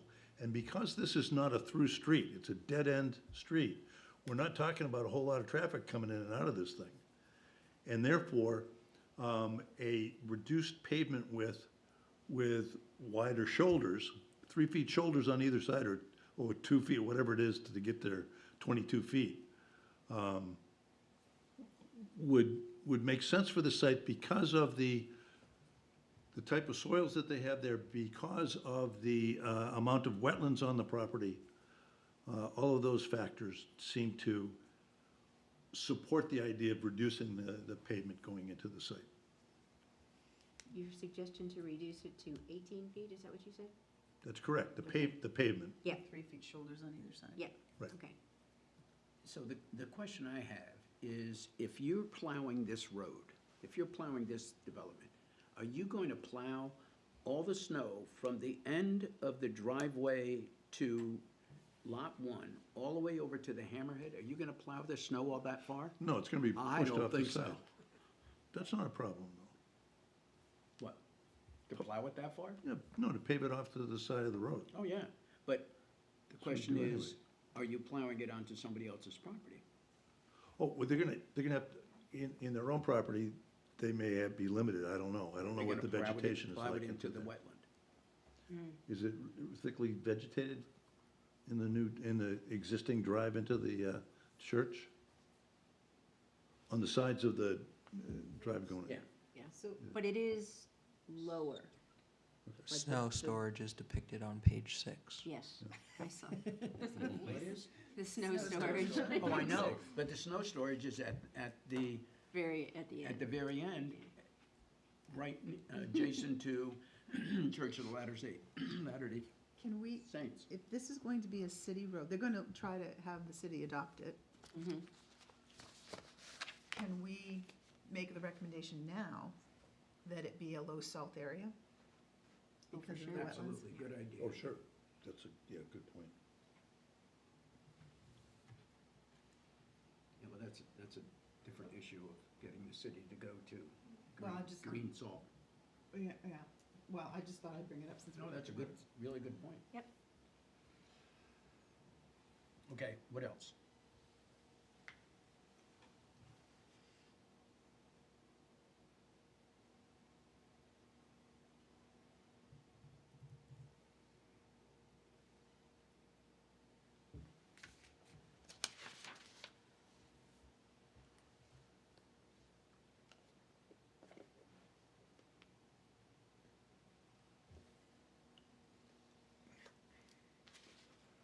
So,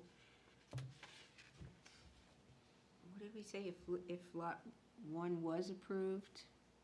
Yeah, if, because you guys are recommending that they eliminate lot 1, so if they decline that recommendation and choose to move forward and let them keep lot 1, do you have any recommendations for specifically lot 1?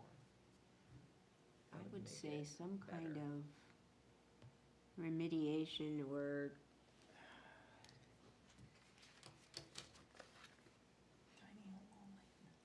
well, I was thinking of the driveway, I'm thinking of On the wetland side of the driveway, putting vegetation. definitely adding vegetation and maybe even some rain gardens, like on the downs, on the, between that one and the homeowner. But I don't know, it's, I'm just, Rain gardens have to be maintained, and Yeah, they're not I'm- gonna be maintained. I'm We know. concerned about, Yeah. because they're gonna go right behind the stone wall of the neighbor's house. Right. So there doesn't leave a lot of room there to. So vegetation planting for sure. But if they plant on the wetland side, not on the stone wall side, You should plant on both sides. okay. Did you say it would be a gravel driveway? And that it should be, correct, thank you. That's a good idea, No, gravel he- driveway. Yeah, no, that was right. So if you're gonna keep lot one, make it a gravel driveway.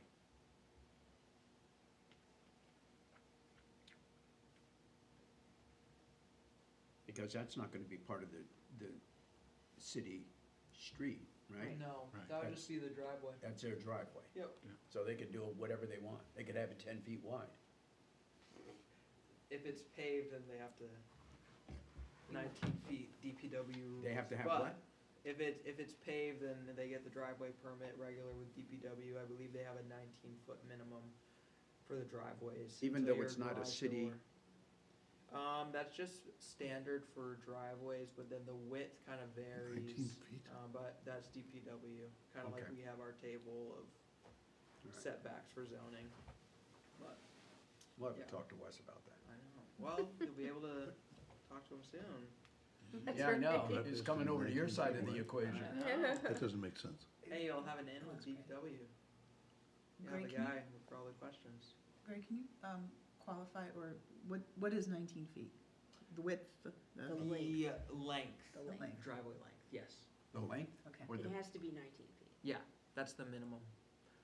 From The width is varied.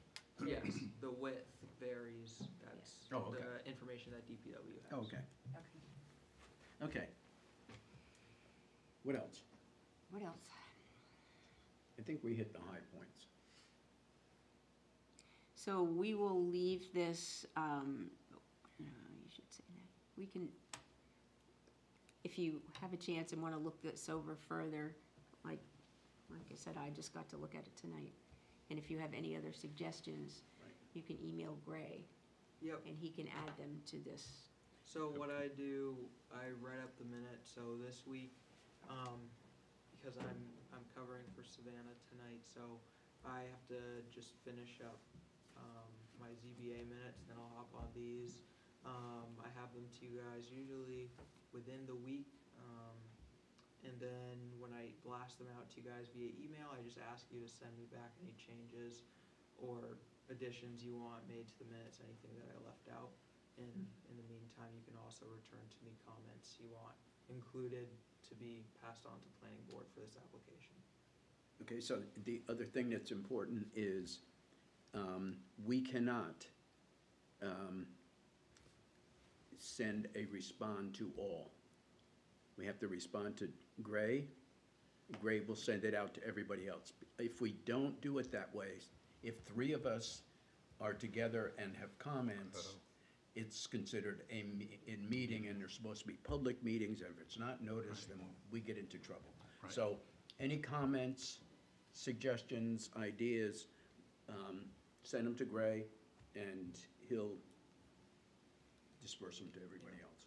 All those emails you got this week, Yeah. you guys, those went to all of you, not individually. So do you have, Your phones become public, you got access to the public. We've had to tell our Conservation Commission to stop responding to all. Because if you do it off your phone, then Let's not do that. No, let's not do that. really, I don't know, you guys might learn some good jokes. I got some friends that have really good jokes. Oh, boy. Anyway, okay, so let's leave 1206 Old North Main Street.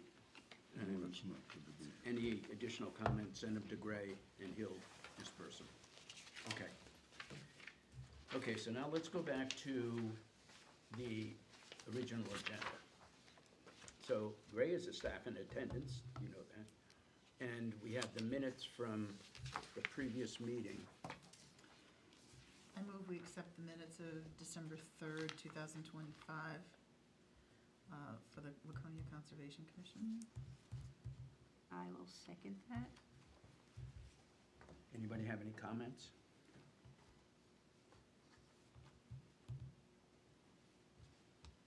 Okay, all in favor say aye. Aye. Opposed? Okay, thank you. Okay. So here's what we, Deb and I talked about doing, which is to talk about what we're working on as a Conservation Commission, so that you guys get up to speed. But before we do that, can you just do a brief introduction? Let's just go around. Peter, you start. Like who I am or what? Yeah, just like, Your What's interest, your interest? interest in the commission, what you do, if you're retired, or Okay, that kind of thing. so I'm retired. My interest is in conservation. I do lots of outdoor things, so I'm very interested to preserve the quality of our nature, whatever. My background was more in computers, but I have a lot of experience in managing organizations and interfacing with other groups and things like that. Do you belong to, what other groups do you belong to? The only thing that I'm participating in now is the Winnisquam Watershed Network, so I do, Know them? I do weed watching, Oh, that's right, you're the weed watcher, okay, good. and I count moons. That's about all so far. Awesome. Do you live near Winnisquam? Yes. I'm on Lake Shore Drive, so. Okay. okay, good.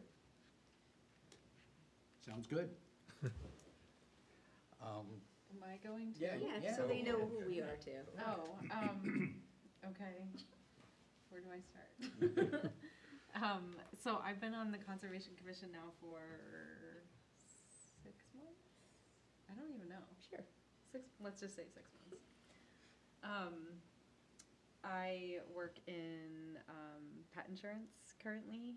I'm a vet tech by trade, but currently working in pet insurance, and I am just interested in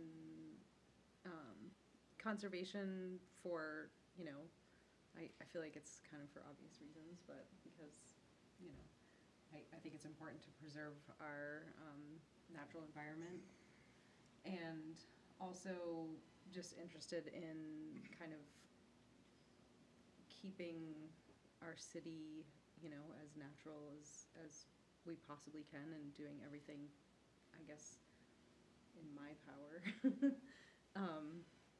just to better the environment, better the city, better the environment, better the community. So that's why I'm here. And Jen lives near Pickerel Pond, so she has a good interest in that area. They're developing that? I want to. Yeah. Yeah.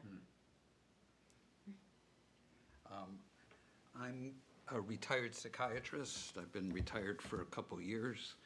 I first started after retirement. I got involved with Citizens Climate Lobby, which I don't know if a lot of folks know what it is, but it's a nonpartisan national volunteer organization that lobbies at the federal level.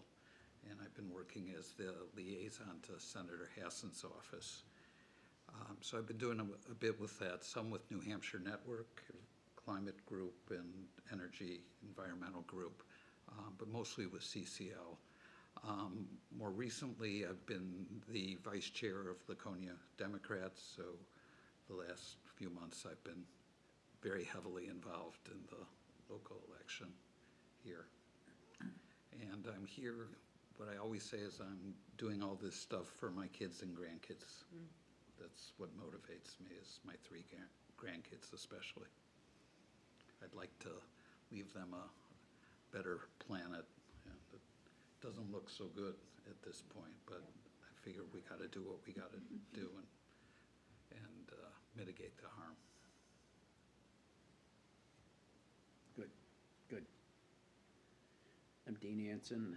Let's see, I think I'm gonna find out on Friday how long I've been on the commission. It's, I don't know whether it's 15, no, it's more than 15 years. I volunteer at Prescott Farm, and I'm a terrestrial ecologist by training, and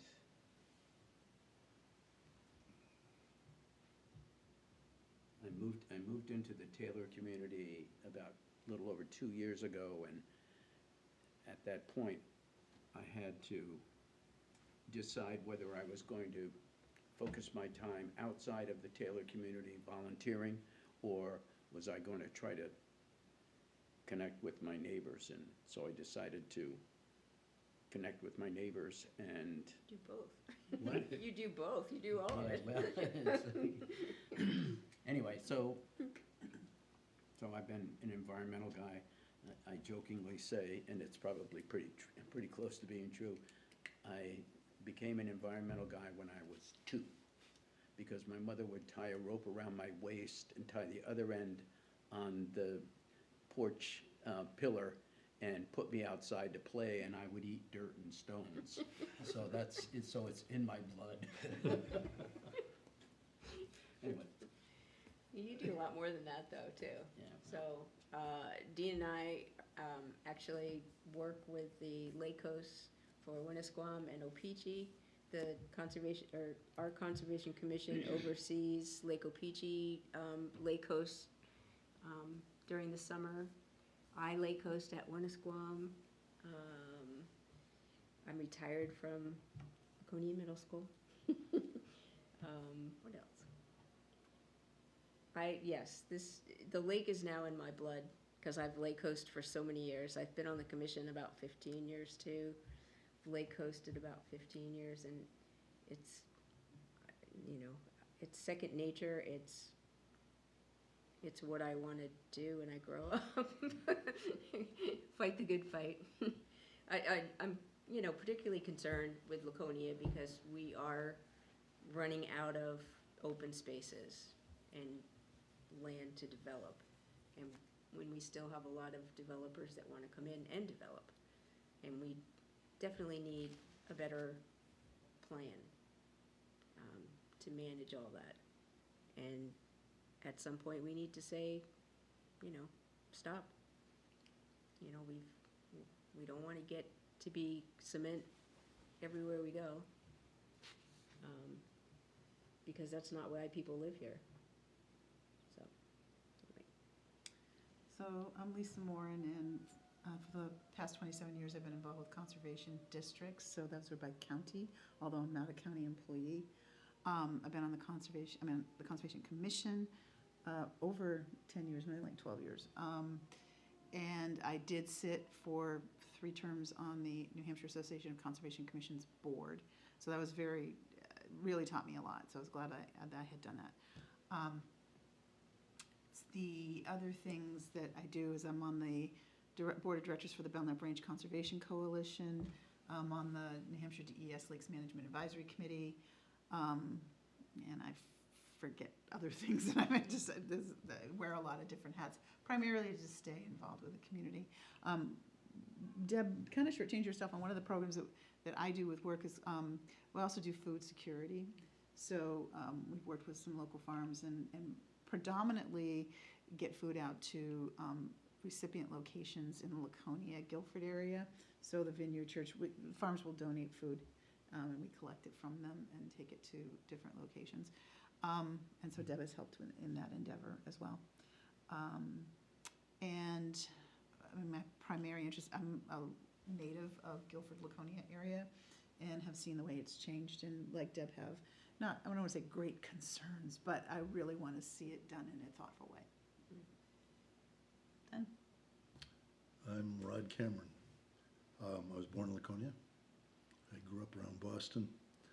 I started eating dirt right away. Why, I don't know, but it hasn't hurt me so far. My dad was a civil engineer and land surveyor, so I got dragged out and started surveying when I was about 14 years old, so I've been involved in that for quite a while.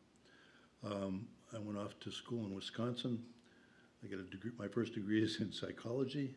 My second degree is in landscape architecture.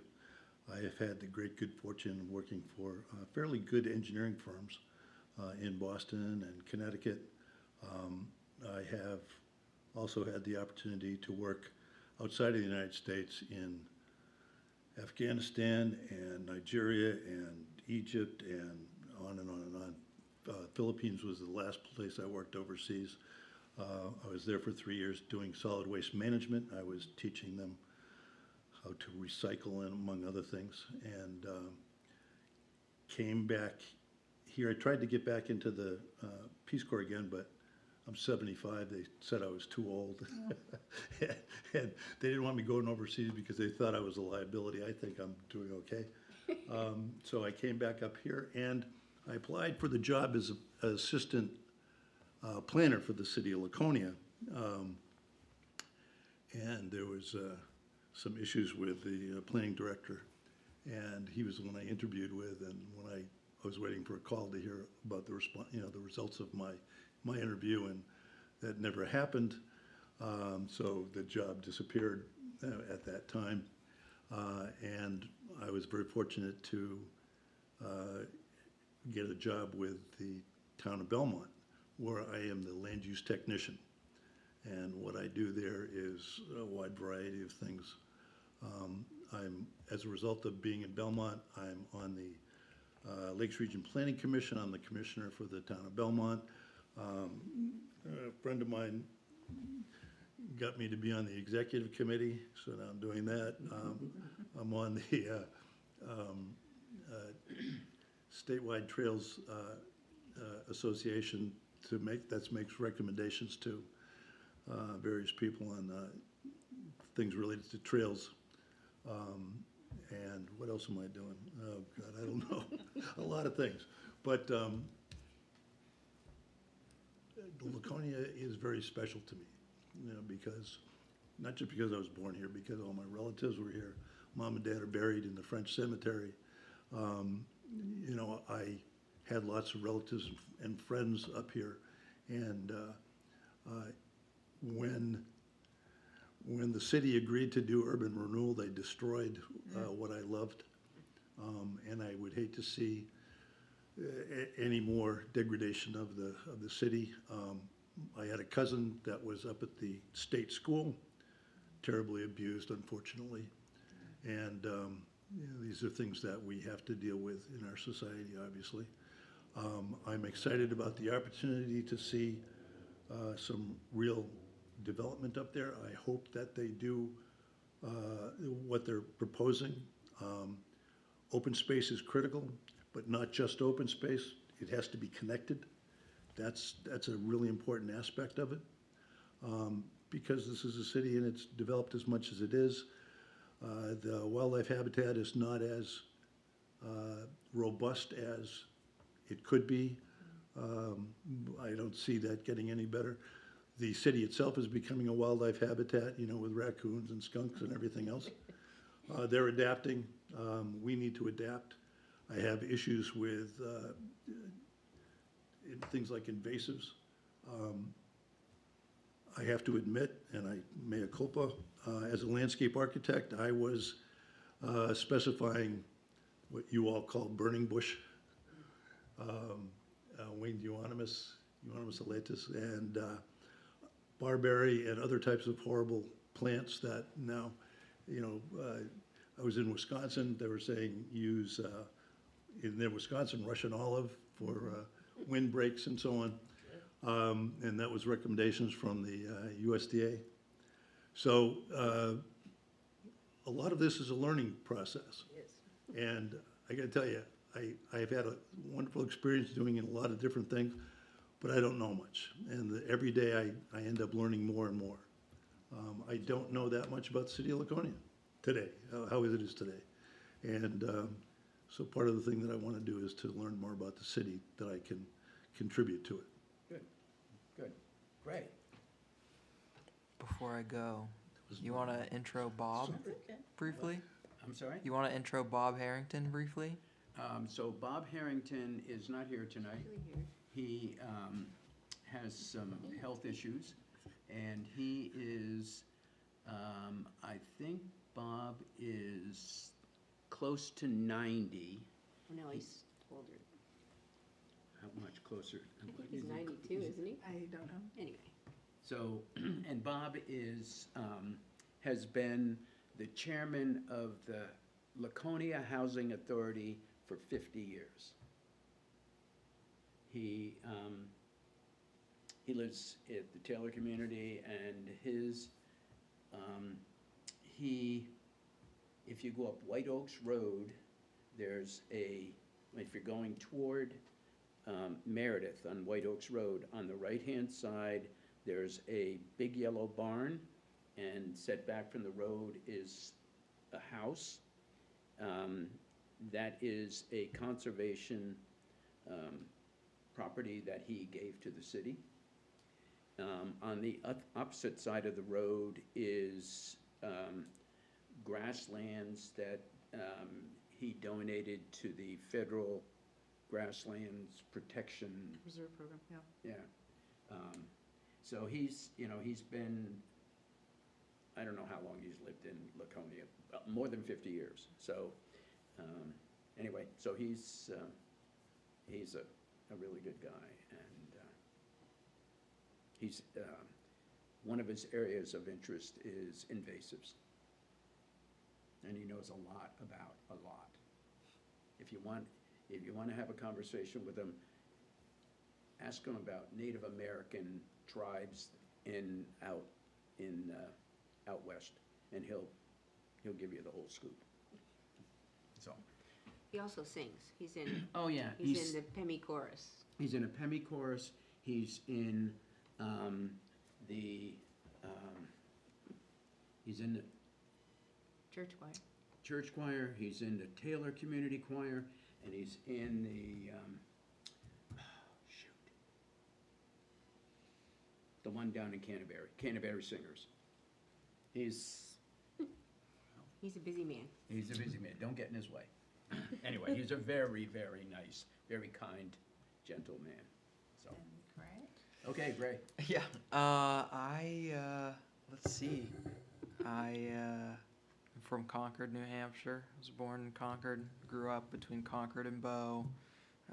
Came to high school up here, graduated from Brewster Academy. So my family moved up here when I was in high school because I was originally a day student commuting to school before I became a boarder.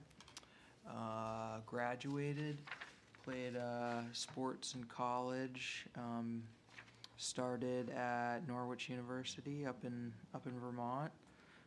Went down to Boston, got my bachelor's in science for communication disorders and sciences, to be a speech language pathologist and audiologist. Started my master's program in communication sciences and disorders at UNH.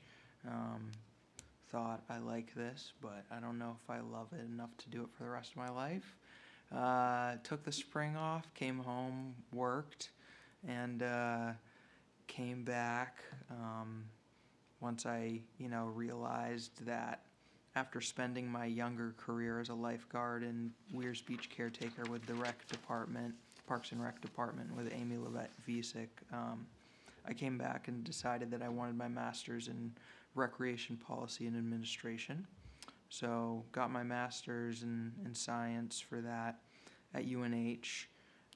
with a concentration in recreation administration. Graduated a couple Mays ago, applied to the city, and now I work in the planning department. I started as a conservation technician, opposite our zoning technician, but actually this year we've done some remixing and reorganizing down in the planning department. So now we are both planner technicians, so we do a little bit of everything. We're doing planning, zoning, conservation. And if you all come to the city Christmas party on Friday at the community center that's catered for free by Hart's Turkey Farm, you will meet the rest of the planning staff, including Savannah Burnell, the office admin, who is usually going to be here staffing, Scott, the other planner technician, and then, of course, myself, the city planner, and Tyler, the assistant planner, and that's our office down in the basement, if you ever want to come visit us. And he plays basketball, Basketball, yes, a little bit of basketball. but not professionally yet. No. I'm still working on my pickleball. You know? Oh, really? Yeah. Not as good as Jeff down in Code, though. Yeah. He plays pickleball a couple times a week. It's addicting, I guess. Yeah, he's pretty good. Yeah. I know I got schooled by some of the senior ladies at the community center last Christmas break. Okay, great. Well, I'm glad everybody's here. So, we don't have any DES applications. What we did is Jen organized this list of projects that we're working on, and we're gonna flesh this list out and give it to the city council and to the planning board, just so that because anyway, there have been times when people have asked what the Conservation Commission does, so we're trying to give them an idea. Educate them. Yeah, so we recently revised the wetland regulations and water quality regulations. The natural resource inventory is being updated by FB Environmental, and I spoke to them the other day, and they have started, and they want to meet with the Conservation Commission in person on the 22nd of January. And we just have to get everything dovetailed so that they can come. Because they're out of Portland, Maine, and somewhere, what? I think they have an office in Dover. Yeah. Durham, yeah, okay. So, that's exciting that we're having that done. A lot of the update of the natural resource inventory, we need to take it on and do it so that the part that they're gonna do is more of a mapping exercise where they're gonna go to different resources that are already mapped, and we have information that we need to give them so that they can include that with the as we call the NRI, Natural Resource Inventory. And the Conservation Commission has funds that when a piece of property comes out of current use, the money that they have to pay, the fee, is split between the city and the Conservation Fund. And the Conservation Commission gets to decide how they want to use that money. So we have decided that we're going to pay for the NRI, which is a little bit less than $14,000. FB Environmental is well-known and has a good reputation around here and has done a lot of work in the city. They are, so the city, you might know, is updating our master plan, and so one of the chapters that was not being updated because they didn't have a sufficient amount of money to fund it was the natural resource chapter. So the commission said, this is not putting things in the proper order, you know, that, so you want to talk about economics, you want to talk about transportation, you want to talk, the most important thing are the natural resources, because if we lose them, you don't get them back. So we decided that we would, the planning director, Rob Mora, and reached out to the consultant that the city's using to redo the master plan and said, how much would it cost to do the natural resource chapter? And they gave us two options. And of course, we chose the one that was more inclusive and more expensive. But we said, you know, this is important to be in the master plan at the outset, not at the back end where it was going to be funded. So we decided that we would pay for that out of conservation funds too. And I think that one was $23,000. So the conservation fund is, the city council decided to cap it at $250,000.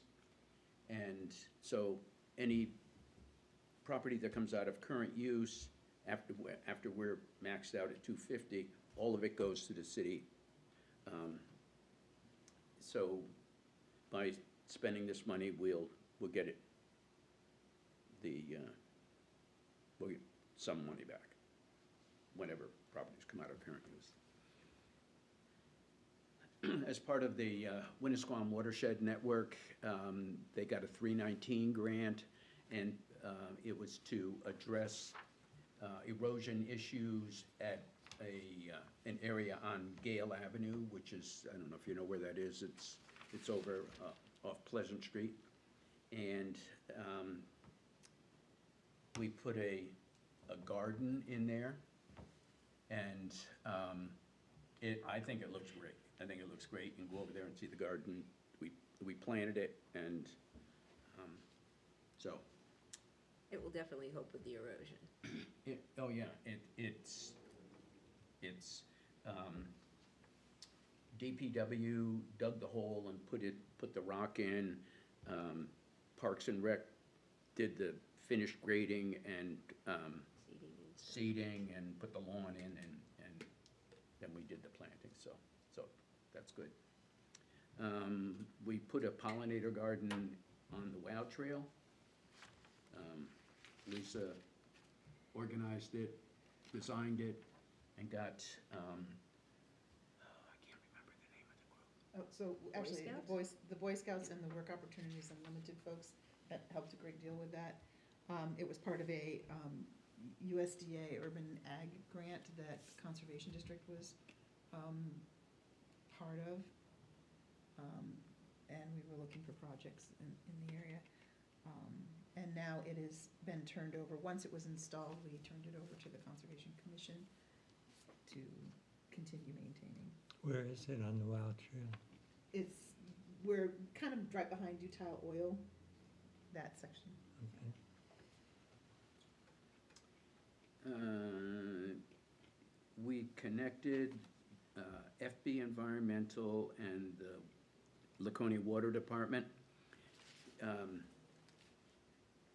FB Environmental put together a grant application to the state to get monies to monitor the quality of drinking water, particularly with regard to cyanobacteria. And so they're working with the water department, and they have a buoy. It's probably not in the water now. They probably took it out for the winter. But the buoy samples so that they can identify when we have cyanobacteria blooms that could impact our drinking water, because the water department they can kill the cyanobacteria, but the toxins that are in the cyanobacteria don't get affected by the chemicals added by the drinking water department. Do we have any PFAS in the? Not that I'm aware of.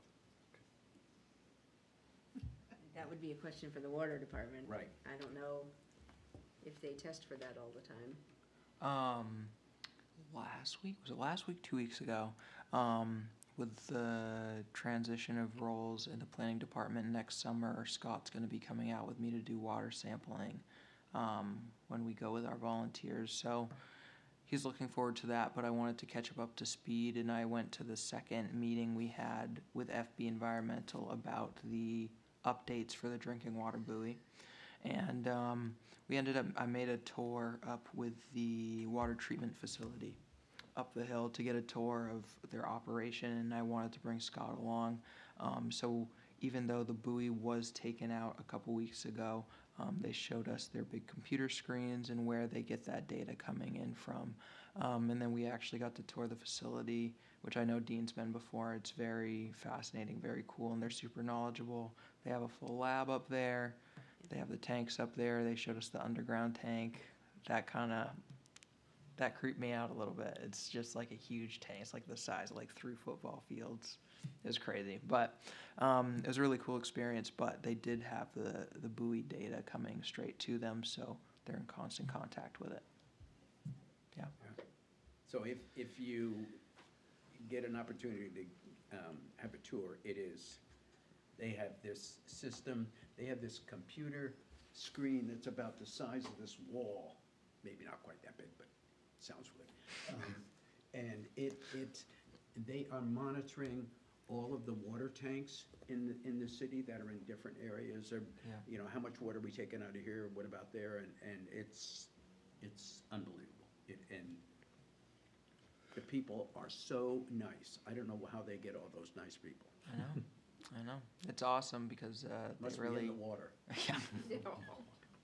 They show you how they, are purifying, how it goes from lake water, each stage it goes through, to what you get in your tap, and he kind of explained the regulations that all the cities and towns have to adhere to. So even though you're like, this town tastes different than this town, he said they're all perfectly, certified drinking water. It's just based on chlorine levels and taste and preference. So, yeah, continue.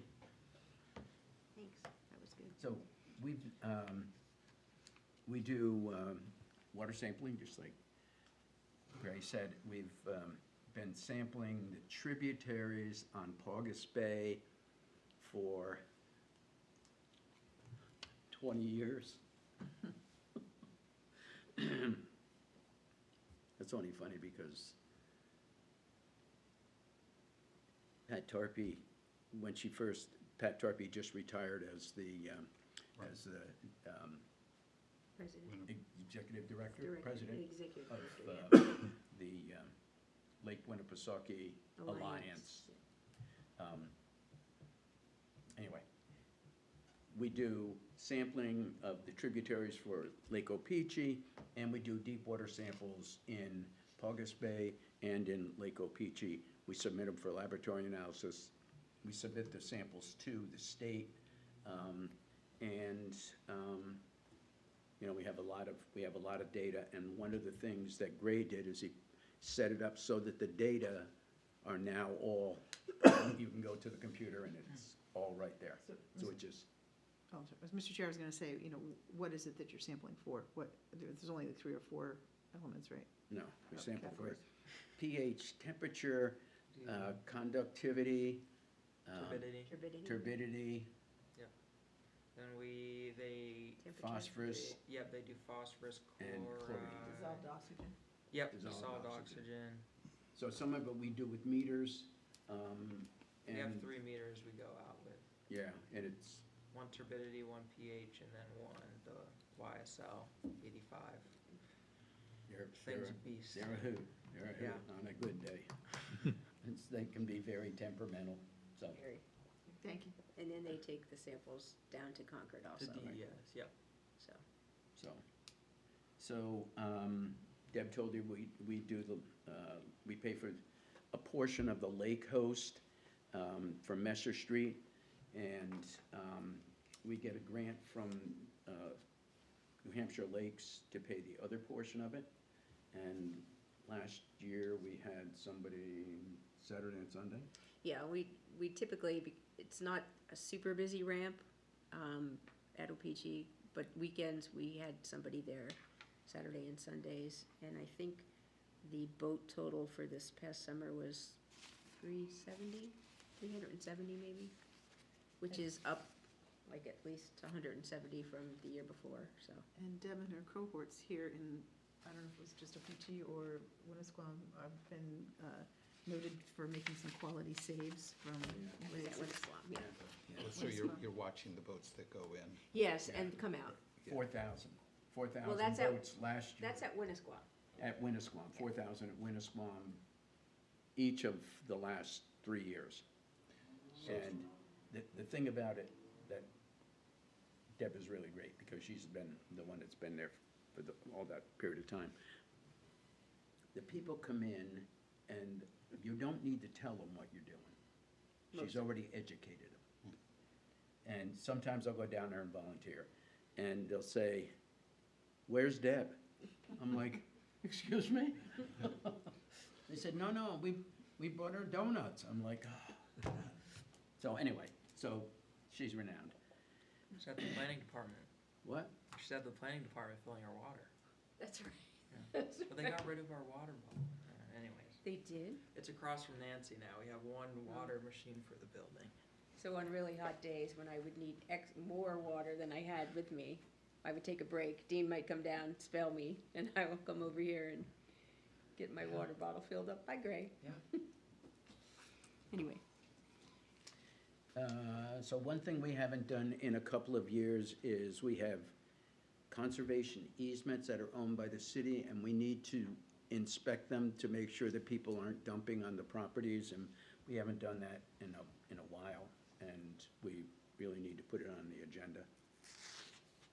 So, and then we have been, the city council has asked us to look at the vegetation around Pickerel Pond. Pearly Pond. Pearly Pond, I knew it was some kind of pond, a pea pond.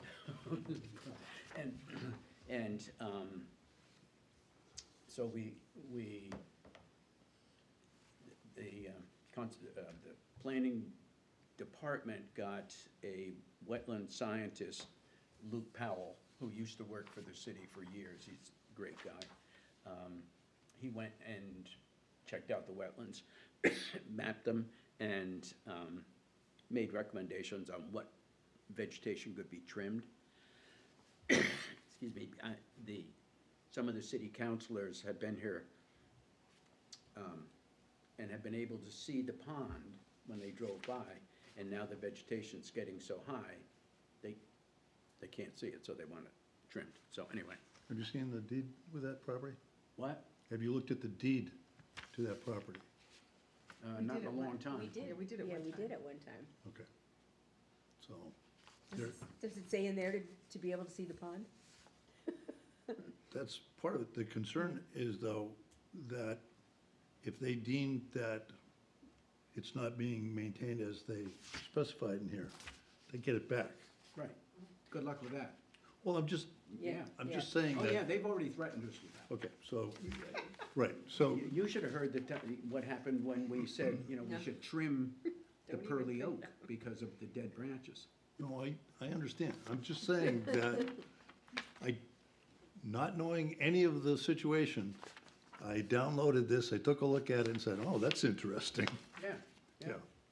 So- And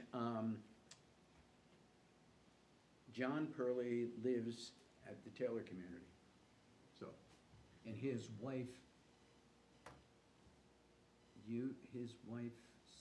Suzanne, Yeah. used to, I forget what she did with regard to, anyway. Yeah, So, anyway, so I we mean- watch it. Yeah, I don't mean to make a big deal of it. No, it's fine. No, It's thank okay. you. It's good So- background. So we've had tables at different events like Pumpkin Fest we just did a couple of months ago. We were talking about Muff. Muff, is organizing this Love Our Earth, and she's got it set up this year, and it's unbelievably well organized. And we said that we would participate in that too. We had a table there, and I think Deb and Lisa, we were Yeah. there last time, yeah. So, so we go to Oh, I training was thinking of- sessions, we go to, birthday. we go to New Hampshire Lakes Congress in, which is usually up here somewhere. They move it around every once in a while. So we go to that, we go to the New Hampshire Association of Conservation Commissions annual meeting, and then Lisa always keeps us up to date on what webinars they have, which are really interesting. And we participate in the Earth Day Environmental Fair. I don't know, anyway, so that's like what we do. Some of the stuff we do. One of the things we, as part of the NRI, that we should do is an inventory of the vernal pools around the city. And the city council gave us one on Lafayette Street. Is a piece of property that they were putting up for sale, and instead of putting it up for sale, they gave it to us. Well, in a loose fashion. They just want to know how much longer the vernal pool is gonna last. That was anyway. So we know that there are a couple, at least a couple vernal pools on Prescott Farms property. There are several adjacent to the Taylor community. So we just need to, this is information we need to get together so that it gets put in the NRI. Yeah. And the master plan, we want it in both of those places, so. Anyway, so that's like, Quick synopsis. that's, let's see, stuff that we do, so. Anyway, so, I think when I looked at the applications that each of you filled out, and I was like, whoa, this is great, because climate change, certainly, we don't really get that involved, but we should.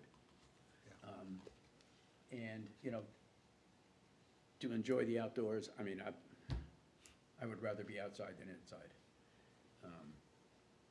So, and I think, I think that there's, there's stuff that you've done in Belmont that we need to do here.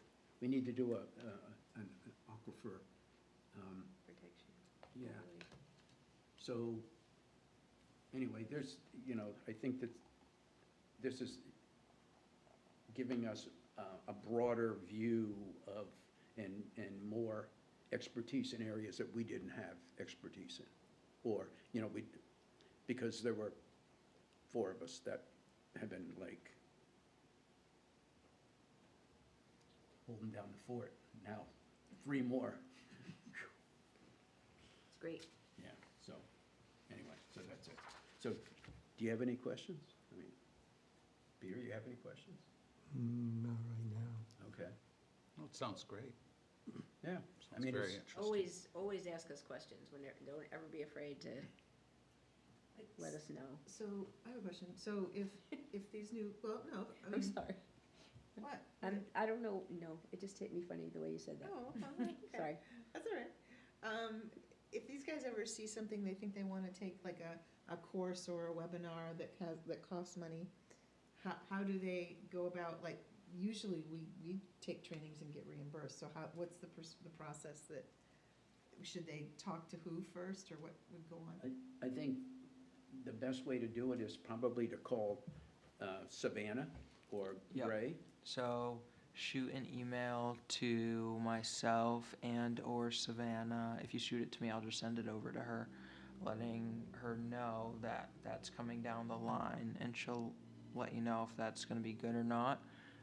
And then what she needs, she can't do just like an email with the amount that it costs or something like that. She needs like the order confirmation, whether it's a membership or a registration fee, she needs the actual invoice herself, so she could pass it on to the finance department. Because they'll only accept it if it's an invoice, and they have a whole new finance system. So, yeah, just email Savannah and I. We'll tell you if it sounds good or not. And if it does, once you do the transaction, you can send us the invoice. She'll send it up to finance. It takes a minute to kind of go through the process, and then we can send the reimbursement. So, yeah. And there are lots of organizations that have things that might be interesting, like the Timberland Owners Association. You might find a course with them, or the New Hampshire Natural Resource Scientists Group, or, so there's a lot out there that I know that you guys have reimbursed, before on a training, or wetlands, there's like stream and wetlands identification type stuff. There's also a lot of free seminars, Yeah. lunchtime seminars or whatever out there. The brown bag lunch. Yeah. So we'll we always try and keep track of those and let you know ahead of time. I haven't seen any lately that are coming up, but There's also a lot of content going on in upcoming events. Deb does a great job of sharing them during other business, and Lisa does a great job of shooting me, or I guess it might be Savannah moving forward, any information to distribute to the rest of you that then we forward on. So it's a good way to stay in the loop, is that email chain. Do you have any suggestions for resources just to start with, as far as training videos or? Well, I know Dean had suggested, if you go to the New Hampshire Association of Conservation Commission's Right, yep. website, there's just got a lot of stuff. NHACC. Also, NHACC? They have a handbook Okay. Yeah. that is valuable. You have it, right? I do. And might have It's not just a little handbook. No, they're, yeah. it's not like, it'll cure insomnia. Okay.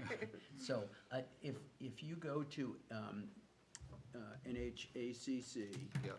and there's some of the presentations from this year that were recorded. Yep.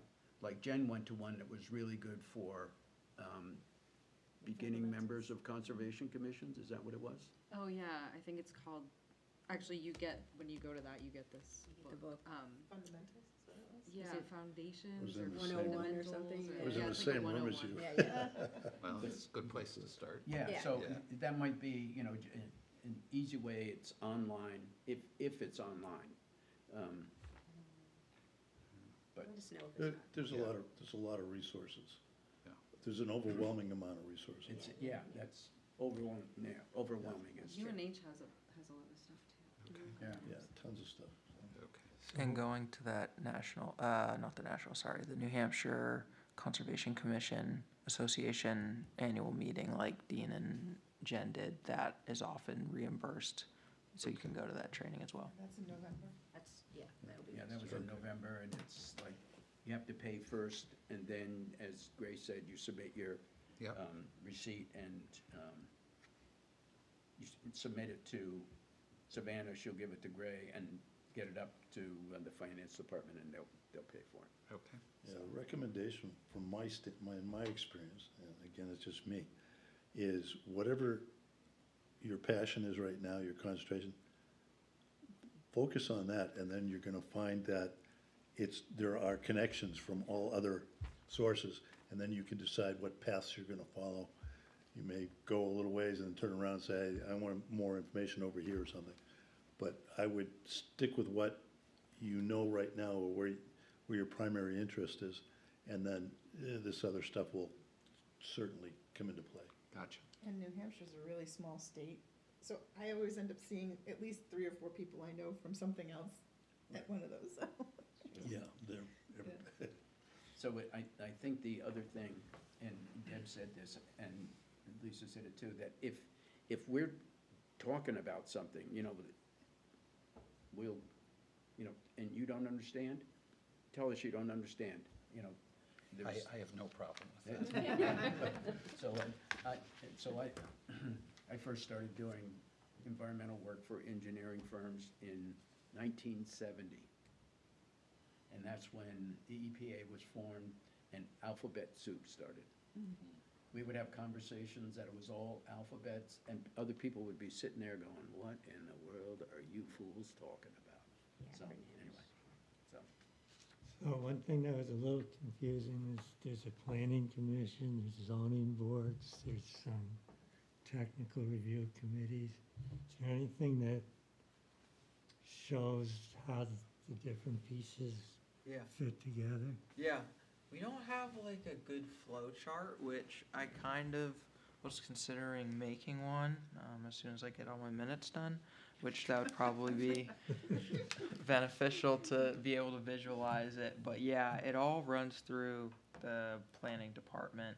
Our applications come in. We receive applications for anyone who wants to do anything with zoning. If they need conservation work, like a wetland CUP like this applicant did. And then anything they want, whether it's just an administrative review, anything that they just need planning for. And then the building and code inspectors are also downstairs with us, but they're technically a different department. But all the applications, they come to us. So planning is really planning umbrella, but then it's planning, zoning, and conservation. So Conservation Commission comes through the planning department. Zoning board or the zoning board of adjustment, that's through the planning department. The planning board is kind of the final boss of the planning department. When an application makes it through all the other boards, that's who they need the final approval from. Then the technical review committee, that's a public board, as in the public are welcome to come and see it and sit in on the meetings, but it's not a public comment board, so there just isn't an opportunity for the public to make commentary on the applications. But that's the one that's really more internal, because the members are not members of the public, they're all just the department heads around the city, so they're just giving their comments on the application. But yeah, I'll have to draw something up. So one of the things that happened with this applicant tonight was they came to this commission, whatever it was, a month ago. And there was a technical review committee meeting the day before. So we didn't get any notes. So we said, just give us, we don't need the minutes of the meeting, just give us the individual comments of each department so that we could understand what their concerns were. And that's why tonight we got the minutes, because as Grace said, Scott, knew from the last time that we wanted the minutes from, so he got on it chop and got them done today. So that was, I would say that the planning department, the people in the planning department are very cooperative and very helpful. One thing I learned today, that if I send the planning director some questions or comments, they become part of the public minutes or whatever. And so I learned something today. Just like Rod said, if I don't learn something, boy. But I was told, essentially, if you want to talk about that stuff, call me. And one of the things that's really good is that sometimes, Deb and I will have things we want to talk to the planning director about, and Rob will sit down and he'll, make time, and we'll talk about stuff, and he'll help us make decisions or tell us what to do, whichever is more appropriate. So I would say that, we don't always agree with the planning department, but they're always willing to listen to our side of the discussion. Okay. Which is good. I appreciate that, so, anyway. We've been talking recently too, though, about the changes that are coming up, changing mayor, and now we have the planning, Wes has moved to a different position. So there's an opportunity for all of us to kind of have to get to know people and have some input coming up, I think. And I think one of the things that I learned is that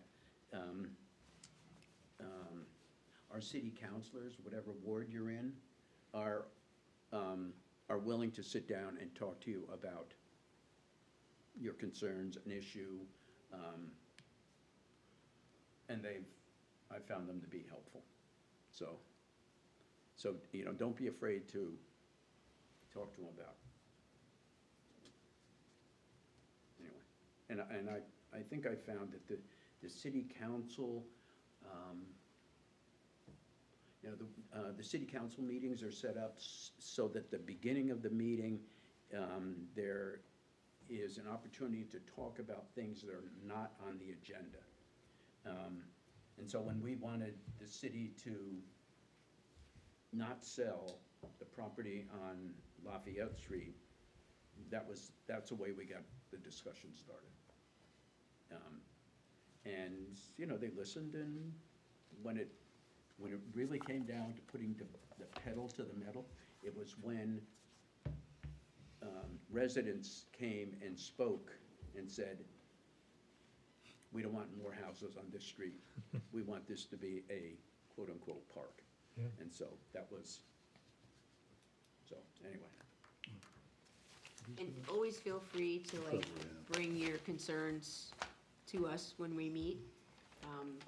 We're all in different parts of the city, so it's nice. I mean, we can all keep an eye out on, Yes. you know, Yeah. Basis oh, for the why is that aquifer lot protection. dug up now? Yeah, Who's I think developing I that? have seen, I don't. Why have a haven't we copy in seen my it? office. Right. You sure? I'm always careful with Okay. porta potties, so I'm a big I porta get potty it. person. They have to be legally 33 feet away from any water, Nice like round lake number. or stream. So I'm always out there with my tape. Potty police. Potty police. You have one of those laser measure things? I have a tape measure. We should get you one of those laser ones. You could just- Scott has one. Ask him. Okay, so anybody have any comments, questions? We usually don't last this long, but, you know, Oh, it was important discussion we had. yeah, tonight, so. yeah. So, I will say meetings with no applications are generally a lot shorter than meetings with applications, depending on what they are, but, yeah. How often are there applications? It kind of depends on the season, I've noticed. I'd say sometimes it's like once every 4 meetings we'll get one. But I don't know, sometimes we'll have a couple, more than one Wrapping that up as we get home. in a meeting, so. No, give me it back. right. Yeah. So Give it Oh, back. here. it's, Yeah, yeah, yeah. People have to so take what we do I is, can't- something with I it. is we'll, can't take it. you know, we'll get the agenda Get that right. before the Thank you. meeting, and we'll say, okay, this is gonna be a working meeting. So we'll, you know, we'll have one of the Lovely things, you know, plating. we got You know all what, these take it with you. things that we're working on. So we have to, all those things that I'm leaving town. we need to flesh out so that we can give them to the city council and to the planning board so that they know what we're doing. And we're gonna give it to their planning department too, obviously. So it's, you know, I think it's how can we improve communications? And, you know, Gray is always good that, you know, if, hey, Gray, you know, they're building, by the way, they're building a house over, seriously, I'm serious, over on Layton Avenue, Layton. on the lake side of Layton Avenue, they're building another house. It's up at the top of it's on the, right on the side of the road, so it's on the Okay. top of the hill. Yeah, It's yeah, not yeah. down near the water. Okay, So Take a spin. I don't know whether they've got, yeah, I'll ask. I can't imagine that they're doing this without the I'll proper ask around. permits, but Yeah, they probably wouldn't get too far, right on the shore, but, you know, that's it, that's it. they So, might try. anyway, if you see something, say something. Yeah, if anyone has questions like where the agendas are posted online, maybe who in the city would be the right person to ask this question to, just shoot me an email or reply to any of the emails I send you guys and could point you in the right direction. Yeah, so the process is going to be, Gray is going to type up the minutes of this meeting. He will send them to us. And we send our comments to him individually. He'll modify it, and then it gets posted to the public. Yeah. Usually have a few days to get your comments back to me, just because I have a deadline, because they have to be posted a week after the meeting for the public to consume, so. Do Yeah. you have any staff comments tonight? I do. I noticed I don't have a staff report anymore. I just have staff comments. know. Okay. If you guys have any important information you need sent to us, the conservation mailbox, our email is now closed. Everything's being consolidated. The complaints mailbox, I might be staying, but I think it's zoning and conservation are gone. Everything's being redirected to planning. Everything's going to the planning inbox now. So just, I get all kinds of emails from subscriptions to like New Hampshire Lakes newsletters, stuff like that. So anything you guys have, just send it to planning, because I have to set up an automatic reply. I think the mailbox closes like 20 days or something, but yeah. Other than that, I think that's it. Next zoning board is January 20th, and planning board January 6th. And that's all I have right now. I'll get hopping on those minutes and send them out to you as soon as I can. And our next meeting will be The 7th of January January. 7th, Yes. And, 5 o'clock. 5 o'clock. And 5 o'clock was, it used to be at 6 o'clock, but 5 o'clock was chosen for, I forget why. Because everyone was available and nobody wanted to be here at like 8:30. When we would like get out of the late meetings, I think everyone was like, Okay, the other protocol is, Is that a problem, though? Is 5 o'clock a problem? No, it's great. Okay, I get out of work at 4. oh, good. I'm here at 5. good, okay. So the other protocol is, the parking lot can be a little rough in terms of people that are around, so I don't leave, and I would hope other guys would take the same. I don't leave until all of the all the women are in their cars and gone, not just, just from a safety standpoint. And so when Savannah comes and she's taking notes, same thing applies. We don't leave, and I don't leave until, and I mean, I kind of watch everybody anyway. And it can be very icy. I'll Yeah. make a motion, we adjourn. What? Okay. Okay, so we have, anybody have any comments? Okay, all in favor, say aye. I was just gonna say, it sounds great, and thank you for a great start. Oh, thanks. I'm Please, glad you're here. I have bags here, you can like take a handful of